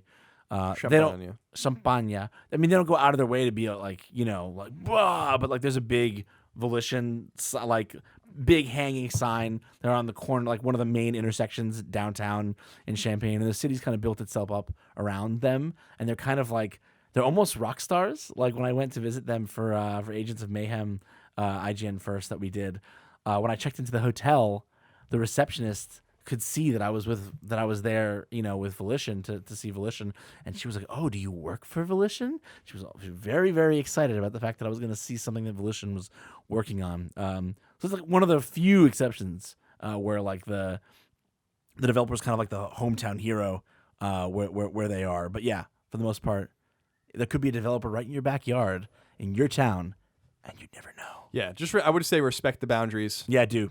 That they're not a storefront. Nope. Woot Da Heliot says, "Hey Colin and Greg." Well, Greg's not here, so you're gonna have to deal with Vince. Says, "I noticed that while looking at the trophy list for Uncharted 4, I saw that only 47% of players had beaten the game on Explorer, which accounts for anyone who beat the game on a higher difficulty too, since you get the Explorer trophy as well. So for people that don't know, Explorer is like the easiest, like you don't even have to play the game difficulty. I know that it's a common thing for people not to finish a game, but that makes sense for games like Fallout 4, where it's so big you'd imagine people just got bored. I can't understand though how more than half the players of Uncharted 4 lost interest in beating it. And it's not just Uncharted 4, it's almost the same for every game, regardless of length or content. I'm curious to hear why you guys think this is. What do you think?" So what he's saying, 47% of people that played Uncharted 4 beat it. So it's less than half. Yep. As far as I know, I don't have the metrics in front of me. That is not a terribly rare or uncommon thing. As far as like why people don't finish games, there's a wide variety of reasons. I mean, like I think one of them has to do with the fact that, and then one of the reasons why I think for avid gamers those statistics are so surprising is because there's a wider berth of different kinds of people playing games now. The average age of the gamer is higher than it's ever been, right? So when you're talking about the average age of the gamer starting to run up into the 30s, you're starting to talk about people who have kids and mortgages and, wives or very serious girlfriends and significant others, So it's like, I think a lot of it has to do with that people get embroiled into a game. They care about it. They want to play it more.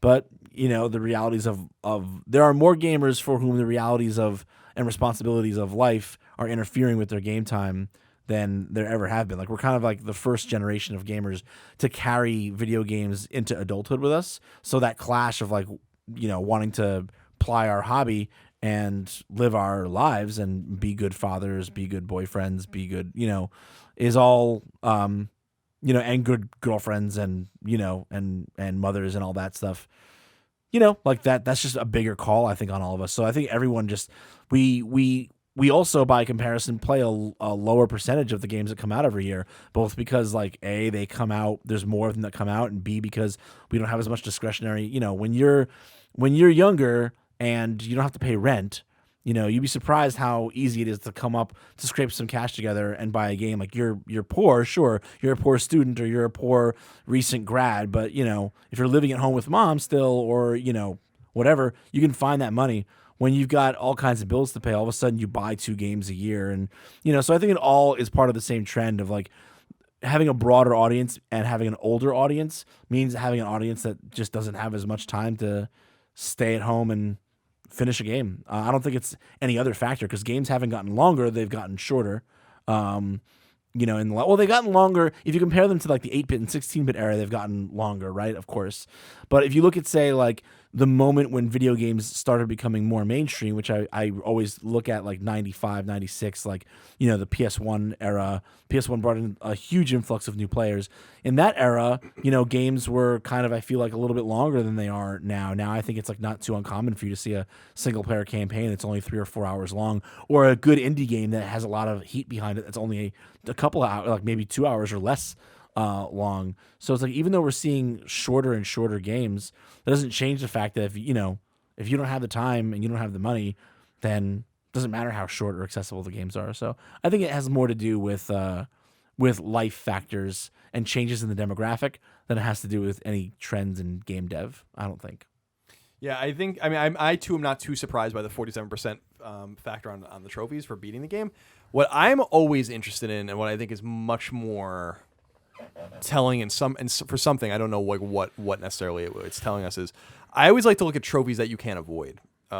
Specifically, the first trophy in a game you would get. So like beating the first chapter of a game, or like meeting the character. It's basically like moving the stick. And like it's like 96.2% of people got this game. I'm like, so 4 out of every 100 people that started this game didn't even do that. Right. Like didn't even actually play at all. They just started the game and then they just shut it off. Yeah. That's like way more interesting than me. Trophies are telling us a lot of interesting shit. And I'm sure the heat mapping that that developers are getting from those, as well as just the stuff they do internally, since the games are always connected, is certainly quite interesting for them as well. Sure. And I think, like, honestly, if you look at that percentage of people would also be included in the people who never finished the game, right? And that just speaks to I think more also to what I'm saying, is that, like, if a person spent $60 on a game, booted it up, and didn't play to that first guaranteed trophy, it's not because the game was horrible. They didn't play the game enough to have an opinion about it. It's because life took them away from it. And they just never got around to going back to it. Agreed. Yeah. Jack Francis asks the following. He says, "Hi, Colin and Greg, Vince. I enjoyed your discussion last week about No Man's Sky and completely agree that expectations were ridiculously high. Too many people thought this game would be the end-all be-all of gaming, and whilst I think it is a very good game, I don't think that it is life-altering. On the topic of expectations, I personally am hugely excited for the release of Horizon Zero Dawn. And I think, like you, Colin, that if they get it right, it could be a huge IP for Sony and Guerrilla going forward. To reiterate what he's basically saying, I said that this can be their next big thing for Sony if it's done right. Mm-hmm. Question: do you think I should temper my reputation slightly? I think he means his expectations. So as to not be disappointed, or do you think that my very high expectations are acceptable and that I should be confident that Horizon is the game we all hope it will be? Thanks, Jack Francis. Well, I will say I played Horizon pretty deeply, and it's awesome. Now, whether or not that translates to everything, I also played Vertical Slices. I knew the order was going to be bad, but I played Vertical Slices of the order. Did you though, Colin? Did you? Yes. In fact, I was the only one that walked out. You were there with me. Weren't you the one that was there with me when we first saw it? Okay, so yeah. Oh, you're the one who can vindicate me on all this, because I was the one who... All right. Hold on. Let me tell the story. Yeah. Let me tell the story of the order real quick, okay? We went to the first theater presentation at an event down in Santa Monica, okay? And we saw what was essentially like a short demo, and like I think it was mostly just a cutscene and a very short demo, right? Mm-hmm. And we were both like, I don't know about this. Okay, so I'll vindicate you there. What I will say is that at an event, was it PSX? No, it wasn't PSX. It was at a different event, another event that you and I went to together, where we got to play it further along with a bunch of other games. I think it was PSX, 2014. No, I think it was another showcase in Santa Monica. Oh, okay. I think it might have been the same event the year after. And we went to that. And we played it, and I was like, and you were like, actually, Vince, I think they're onto something. And I was like, I don't know about that. Do you remember that? I do. I thought you were going to talk about, because there was 2 times that we played it where I was like... The first time you were definitely like, nope. Well, the first few times I saw it, I was like, definitely not. Yeah, the game was running like trash. Yeah, and the one thing that made me mad was everyone was attacking me about that, and everyone was writing these glowing pieces. And I'm like, did we look at the same fucking game? Like, what are you guys talking about? You know? Yeah. When we saw it, it's true. We saw it at that showcase, then we saw it at PSX. I remember playing the airship level at PSX. Right. Yeah. Okay. Right. PSX, like right after we quit. It was PSX. Right. And I was like, this is cool, you know? Yeah. And then I had these flashbacks to Knack and how cleverly they actually kept previewing Knack over and over again. I was like, I remember when Knack came out and it was getting bad reviews. I'm like, really? Like there was no indication for me that Knack was going to be bad at all. And with the Order, I had different inclinations where I was like, this game is going to be bad. And then at the end, I was like, yeah, there's something here. Like, what are you guys doing? Like, and then I realized that was the best part of the game. So, and it was. I remember that airship level was actually really cool. So, with that Horizon, that's why I'm guarded with Horizon in that sense, because the Order kind of tricked me. Knack certainly did trick me. We've been tricked many times. That's why I hate preview. I hate previewing games. It's like the worst thing in the world. I just don't want to do it. I played Horizon. I think it's got clear promise. I think it's going to be awesome. I don't necessarily know that that's going to be true, but should you temper your expectations? I think you should always temper your expectations with games. I was going to say No Man's Sky has absolutely been victimized by its expectations. And as I said on Twitter, and I was talking to Vince about it earlier, everyone's culpable. Not so much me, because I had never had expectations about it, but I'm saying everyone in terms of every group of people. So the publisher and the developer, obviously. Mm-hmm. Overpromising, overhyping, showing it way too much, showing it for too long. Media, gobbling this game up for years for some reason.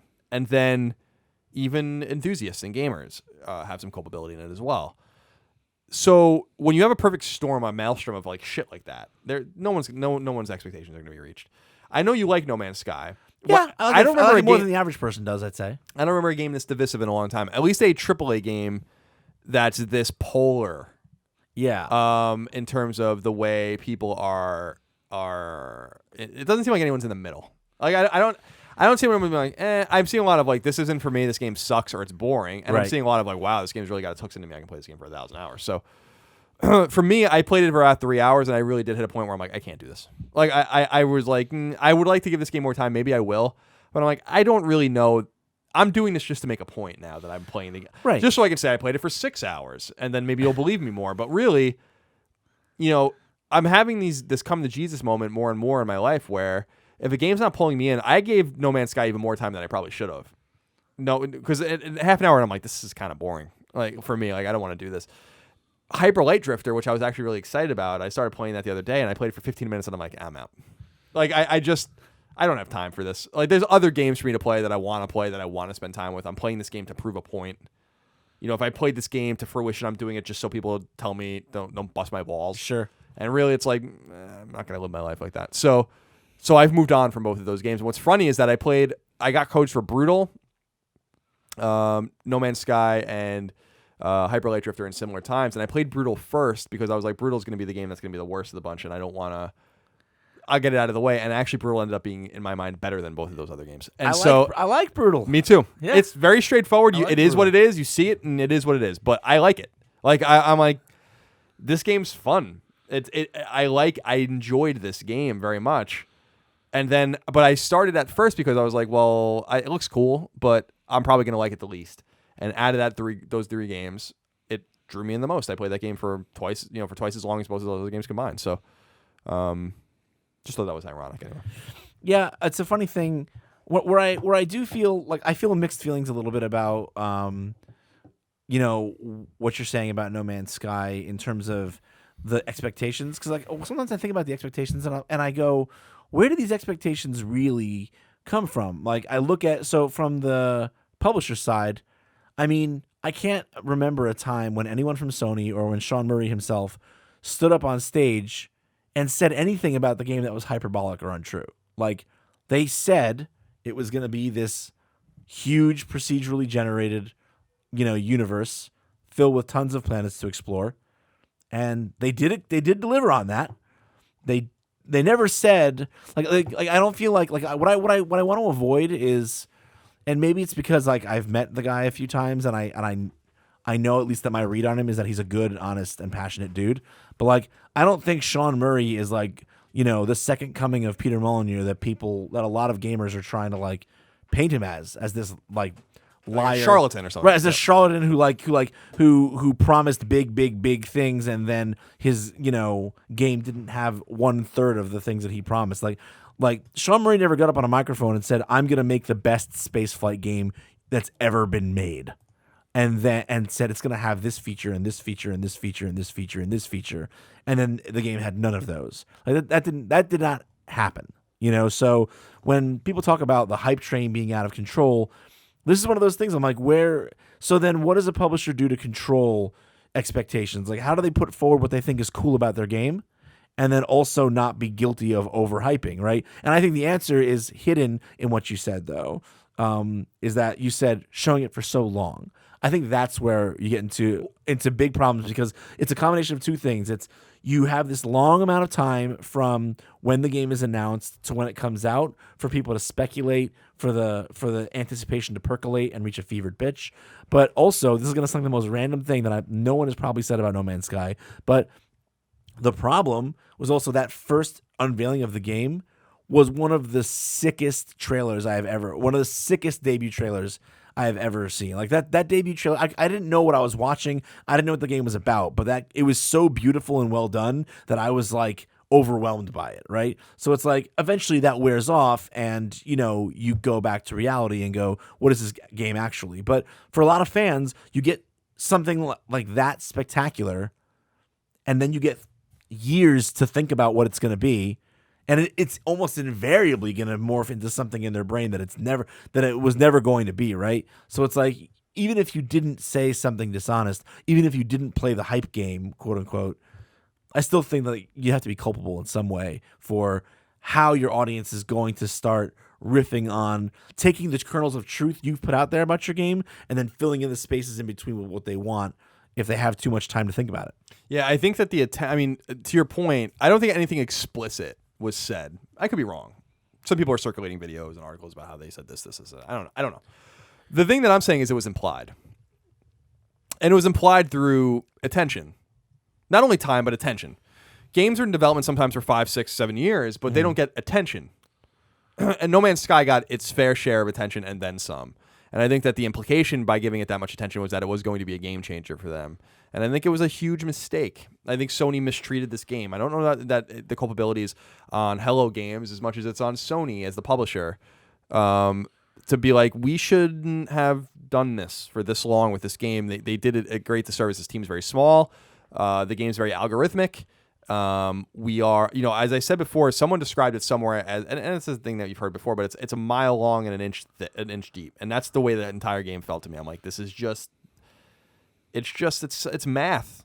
There's no, like, to me, I'm like, and that's the thing that kept resonating with me. I'm like, none of this means anything because it doesn't actually exist. It's a computer actually just made this. No one's going to find this fucking planet, you know, when there's 18 quintillion planets or whatever. It's like, well, and someone said that in a review. I was talking to Greg about how I'm very rarely curious what anyone else has to say about a game outside of my friends and outside of a few publications, right? Uh-huh. And I was poring over these reviews in progress on No Man's Sky because I wanted to see what people felt about it. I was like, what? I don't know how I feel about it. Like, what? How do these other people feel about it? And I just kept reading things where I'm like, yes. Like, it almost helped me inform myself about, like, to make sense of my own feelings. That one thing about the mile wide and the inch deep. Another one about, like, does this mean anything if no one else is there to see it? And another thing about, like, the game's lonely, right? Mm-hmm. And the game's made even lonelier by the fake ships flying in the atmosphere and all this kind of stuff, like, as opposed to just really being alone. Like, it has this false veneer of it being a world community in some way, but the universe is expansive and you're going to the center of the universe, and so it's should be unwieldy. You shouldn't run into anyone, so does that make sense? And it became a very confusing hodgepodge for me, like this potpourri of like bullshit where I'm like, I just know that I have a problem with this game, and it has really nothing to do with the hype. I'm speaking more of the hype from the outside of watching people. When I was at IGN in 2013 when that game was revealed, everyone's like, a game of the show and all this stuff. I'm like, why? You know, like, why is this game of the show? There's a million other things like that that are actually predictable. Why? And there's the hype. It just for 3 years, just like I said, percolating. And to me, it marinated too much. It was in its own juices for way too long, and that's not their fault necessarily. But I think No Man's Sky is a cautionary tale about. Maybe it won't be a cautionary tale financially. Maybe Hello Games certainly gonna be fine. The game was probably gonna come to Xbox One at some point. But it's a cautionary tale about. It's the antithesis of that Fallout 4 mantra of like, show and release. Right. That's why I've been saying this, and I know that my window's running deep, but my left field kind of prediction for this year for a little while was like they're still going to show Red Dead and they're still going to release it this year. Like that's what like because why do they need a year? Yeah, they don't. Like they don't. It doesn't do anything for them. Like it didn't do any. Like Fallout 4 would not have benefited one iota from being shown a year ahead of time instead of 3 months ahead of time. Not one. Not one iota. You have your preview cycles and your trailer leaks and your bull shots have to come out and all that. And I'm like, So I think it's just a cautionary tale.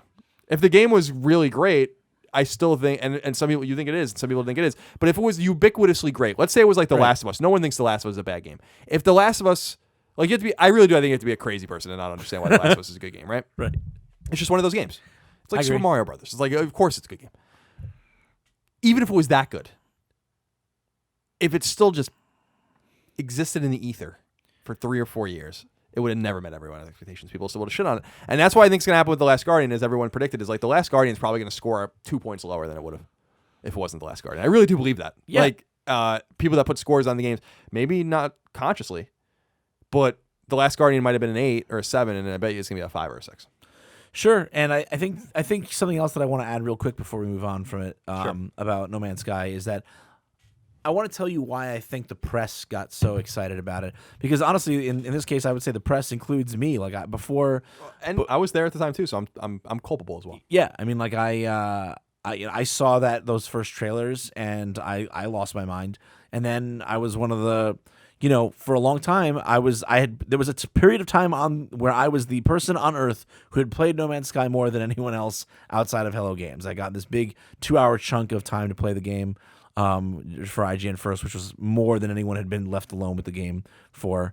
And I wrote what I would say is a pretty. I mean, it wasn't like a glowing like buy this game, it's the best thing ever, but it was definitely a positive preview that I wrote coming out of that 2-hour.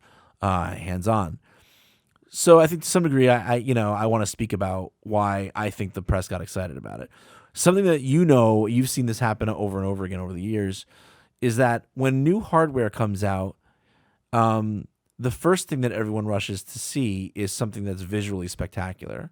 But the thing that I feel like people, especially who work in this industry, are a little more jaded, and they get tired of just seeing prettier graphics and prettier picture being the only thing that comes out of new hardware.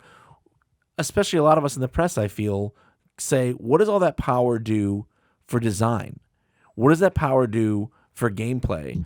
What kind of experiences can I have because of that power that I couldn't have before? Not how much prettier can the same experience look. What kind of a new experience can I have? So when someone got up on stage and said, with this power of this system, we can build and run an algorithm that will build a theoretically infinite number of universes without us having to do a damn thing. Instantly, a bunch of people in the press went, that's what I've been waiting for. I've been waiting to hear that very specific, particular grouping of words, that technology was going to allow me to have a kind of experience that was new and that I had dreamed of. And that was to explore an infinite, seamless galaxy. And that the power of this system would make it possible. It never happens. We're always told about the power of new systems making something, look cooler or look nicer. But those of us in the press we're tired of that. We want to hear that it's going to allow us to do something we've never done before and explore an infinite sized universe that's all unified in one place that we all explore together, even if we don't see each other. Was kind of a golden promise that was unlike anything else that any of us had ever heard. And I feel like there was a lot of us in the press who just thought that on that note alone, it was worth covering the game and giving it some hope. You know what I mean? Because how many times in a generation do you hear that phrase or that idea that our technology is going to allow us to try something new, not just try something prettier? I mean, it's what everyone hopes for. And we never get it. For 2 generations now, since the 360 and PS3 came out, we've all been saying that, right? We've been saying, yeah, games keep getting prettier, but I don't get to do anything any more interesting or unique from what I did last generation. I'm playing the same games with a nicer skin. You can say a lot of bad things about No Man's Sky. It certainly deserves a lot of the criticism that it's getting. And I say that as a person who's enjoying playing it. But one thing you can't say about it is that it's like Game X with a shinier skin on it. It's one of the few games that you can't say that about. And I think that's, if nothing else, where a lot of the fascination with it came from. I think you're right in the sense that on the last Gamescast that people might have listened to, if there's crossover between these podcasts, and I think there is, one of the things I was basically saying was that No Man's Sky seems to deserve the benefit of the doubt, if not a little bit of time to just let it kind of exist and let it just feel like, because it is new. It almost reminds me of an MMO in the sense that you can't experience it all at once, and you can't experience it all in a few days or in a week. You really got to like sit with it, and it's about the long tail of the game. I don't think there's any shame in doing what I've done, which is basically say this isn't going to get any different for me. Nope. But at the same time, I do understand why people are upset about the lack of skepticism about the game, because and I'm not trying to like beat my own drum or toot my own horn here, but it's like when you say things like that, not you, but when like things are said about this game, we can make this infinite universe and it's all algorithmic and it's good. And I'm like, bullshit. So there's something up about it. Could the number crunching capabilities of the PS4 compared to the PS3 or the PS2 do this? Yes. Did you do it? Yes. Are there like 18 types of planets? Or apparently, or like 25 types of planets and just weird looking animals, and you clip through them and you just get shit and sell it and like I'm like, yeah, so you did it, but where's the depth? Sure. Is it and that was one of the things that someone had it was Jim Sterling, I think, who said it, which I loved, and he said something along the lines of, we are mistaking scope for character. Like we're basically saying the scope of the game somehow speaks to the character in a positive way of the game. And I'm like, you're right. And it's not true. That's why I always said about, and I know I've said this and I know people are mad about Witcher 3, where I'm like, Witcher 3 is too dense. It doesn't matter how much shit's in there. It's too much. It doesn't make the game better. It makes the game for me way worse than a game like Fallout, where it's like, it's a big world with less to do in it, because it just seems more manageable. And so we haven't found, and that's just my opinion. I know, or maybe even more believable. Sure. Now I'm not saying The Witcher 3 is a beautiful world, beautifully written, really a kind of a game that is, really to beat in terms of Western role-playing games. I'm not shitting on it at all. What I'm saying is we are conflating different things as gamers and as enthusiasts and as press and even as publishers and developers, where I'm like, Journey's 90 minutes is still way more valuable than 50-hour role-playing games that I loved. Sure. And I'll never touch that game again as long as I live. I played it once and I will never touch it again, because it was that 90-minute experience that was so resonant as one of the great games of all time. And if we just judged it based on check boxes on the back of a box on retail, it's 90 minutes long. That's it. Multiplayer, you don't even know who the fuck you're playing with. There's no gameplay. That's it. The game has no character. But No Man's Sky has this 18 quintillion planets. Certainly it has high character, And I'm like, well, that's a good point, Jim, isn't it? This game shows, I think, in some ways what's wrong. In terms of like, you're right. We have, and I've said this before about people's obsession with power, right? With processing power and computing power, where I'm like, name a game that a PS2 couldn't have done, And people are like, well, this is an example, right? Sure. But people always point that they're like, well, Resogun. And I'm like, bullshit. The idea was like Resogun's voxels couldn't run anything else, but Resogun runs on Vita. It's just toned down, right? It has trouble, but yeah. Sure. And on PS3 it runs, right? Like it's just toned down. And people point at Shadows of Mordor and are like, the Nemesis system. And I'm like, come on, guys. You're not showing me. And so to your point, you're right. No Man's Sky might really be the first example of something that cannot be done, in my mind, on PS2. Sure. Just with a more graphically simple way, or in a less robust way. And so I agree with you. We are waiting for that next big thing. And what I'm wondering is if, similar to books or movies, this is it. Like you have your shooters and you have your action platformers and your adventure games and your role-playing games, and that's it.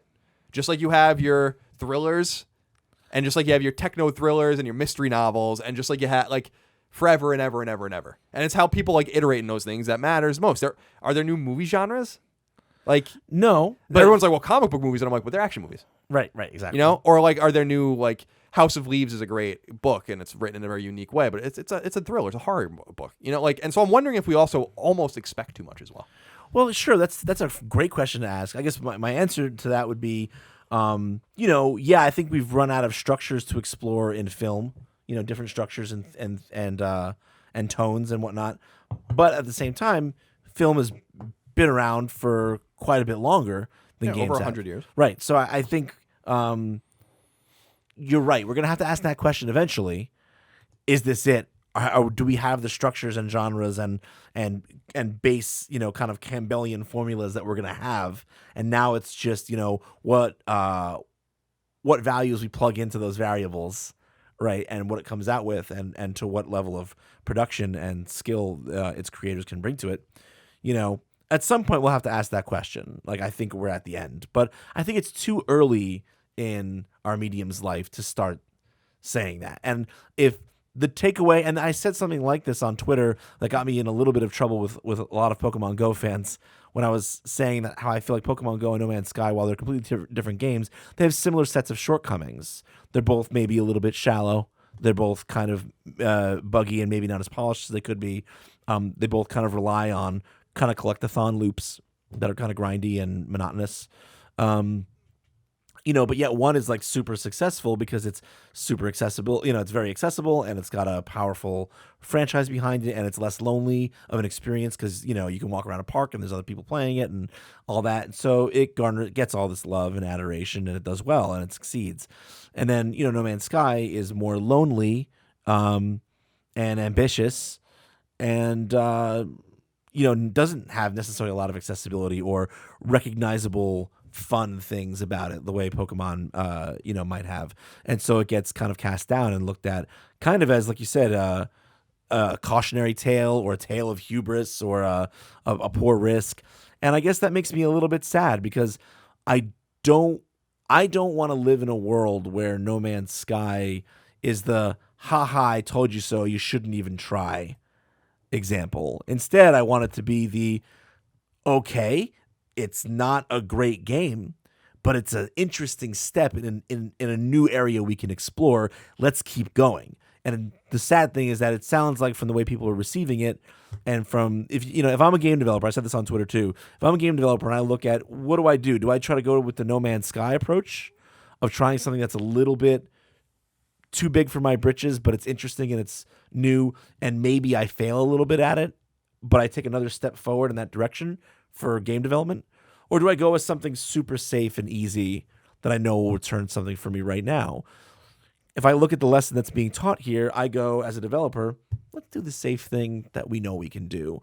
And if we get that mindset now, if we start asking that question already after just a few decades of developing games, if we already start going, you know what, this is it, that makes me really sad. I don't want to live in a world where we've decided that or where we've settled on that. And No Man's Sky's, the reception of No Man's Sky makes me feel like we're closer to that world than I probably feel comfortable with.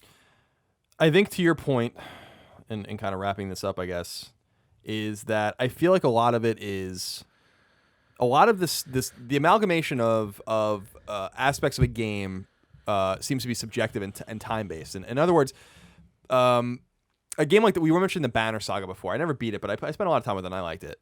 And it's a strategy RPG. It's kind of light. The storytelling is good, snowy, kind of got like a Game of Thrones kind of vibe. I feel like if I got two more of those, I'd been like, no more. Right? It's the way I felt about Abzu, where I was like, this is such a try-hard journey, man. Like I don't know how else to describe it. We already have a journey, and like we already have that game. We don't need another one. But if Abzu came out first, I might feel that way about Journey. It's just that Abzu had no emotional resonance with me. The timing was off. It was not. It's too late. And so I feel like, yeah, you're right. People should experiment because I think a lot of the timing comes. A lot of rather the reception comes with timing, comes with the zeitgeist, and I don't know that it has been hit appropriately with No Man's Sky, mostly because of timing, and not the amount of time that it was in development, but just we're in a jaded place as gamers, and I think that I'm not alone there at all. No. And I think we're kind of a lot of us are getting tired of playing the same old thing over and over again. I think you're starting to see franchise fatigue in a real way. I think you're starting to see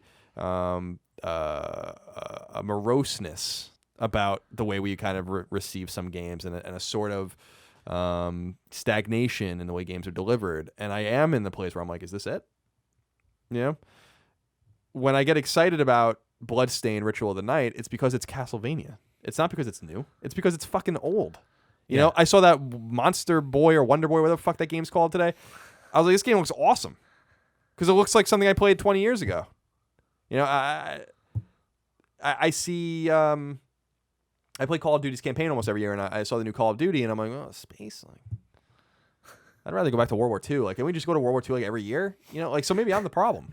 I don't know. If I was going to say what the problem is, I would say more than anything, and then we'll leave it at this, I guess. More than anything, the problem isn't an obsession with the past, although maybe that has something to do with it. But I think more than anything, it's the modern gamer's obsession with the idea that there's this sweet spot formula of amount of money paid to number of hours of enjoyment gleaned being the gold standard for whether they decide a game is worth their time or if it isn't. And that's a huge problem, and that's what Jim was saying in his review, right, of No Man's Sky. For better or for worse, you'll look at a game, I mean, I'm just throwing this example, and you look at a game like The Unfinished Swan, which is a remarkably good game. And, again, if you were just to say, like, we always ask, like, in reviews, if you didn't mention it, we wouldn't get in trouble with our editors, but readers would be like, how long is it? And I started asking myself, like, I would be curious about that too, but then again, why does it matter? Yeah. Is the game good? Sometimes games get worse because they're too long. Sure. Often, actually, get like that's why I just don't finish some games anymore. I'm like, I'm done. You know, like I don't need to play this anymore. I'm over it. Like I've seen it. I'm good. I'm gonna move on. Anyway, we're gonna wrap up the show with 3 segments that we usually do. I'm gonna let you guys know that we're not gonna do singing the Shuhei. That's more of Greg's kind of thing. And I'll make it easier for Kevin to edit as well. So let's go through a trio of segments, and then we're gonna go. They'll be very quick. Forgotten PlayStation Game of the Week. This one comes from a Reverse Flash. It says, hey guys, I have a suggestion for this week's Forgotten PlayStation game, Jeanne d'Arc for the PSP. This was a strategy RPG developed by Level 5 for the PSP. Level 5 is a great developer when it comes to RPGs, and this one, I believe, was their first attempt at a traditional strategy RPG, and it did not disappoint. It plays very similar to a Final Fantasy Tactics or Fire Emblem. I remember really enjoying the characters and story in the game, providing a pretty decent challenge in its later battles. I still regard it as one of the best strategy RPGs I've ever played and one of PSP's best games. Thanks, Reverse Flash. There's a lot of adoration for that game, and so I thought I would. And I've never actually played it. Yeah, I used to see it on my store shelf a whole lot, but I never got around to grabbing it. Level 5 is a good developer, great developer. Obviously, did Ni no Kuni, Dark Cloud, Rogue Galaxy, but they also did White Knight Chronicles. So beware. Worst PlayStation name of the week. Now, Greg typically likes to do this if it's the person's ID. So like the person's talking about his own ID, but Annie writes in with a name that I had to put in there. It's not hers. She says, hello, Colin and Greg, Vince. Hope you guys are having a lovely afternoon or evening or whatever time of day it is when you guys are recording. I am unwinding with a few Overwatch matches on a Sunday afternoon. My team was kicking ass, and I was doing a pretty good job clearing the path for my team as Tracer. It was the last 30 seconds of the match, and we were inches away from capturing our objective when out of nowhere a sniper shot takes me out. Luckily, DVA, a tank, was behind me, and we still Diva, captured the. yeah. Oh, what is it? Diva. I'm sorry, Yeah. Diva. D.VA, that's Diva? Yep, D.VA is Diva. Yeah. Jesus.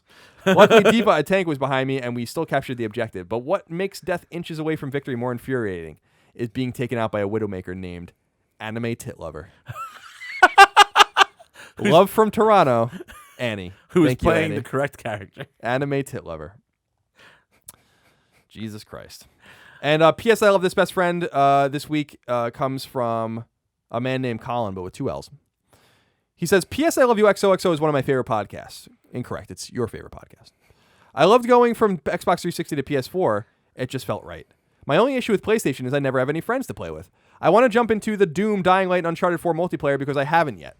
Good trio of games there. But I also play games like Rocket League, Nidhogg, Black Ops 3, and GTA 5. Another quadrilogy of games, I would say. Quadrilogy. Whatever. Think you could help a Team Fat kid out. His PSN is The Colin Hill. So don't spell it like my name. Spell it with 2 L's. TheCollinHill. The Colin Hill. Add Colin Hill. Be nice to him. He was an Xbox 360 fan over a PS3 fan, so be kind to him. He made a mistake. He says, love this show, guys, and thank you so much.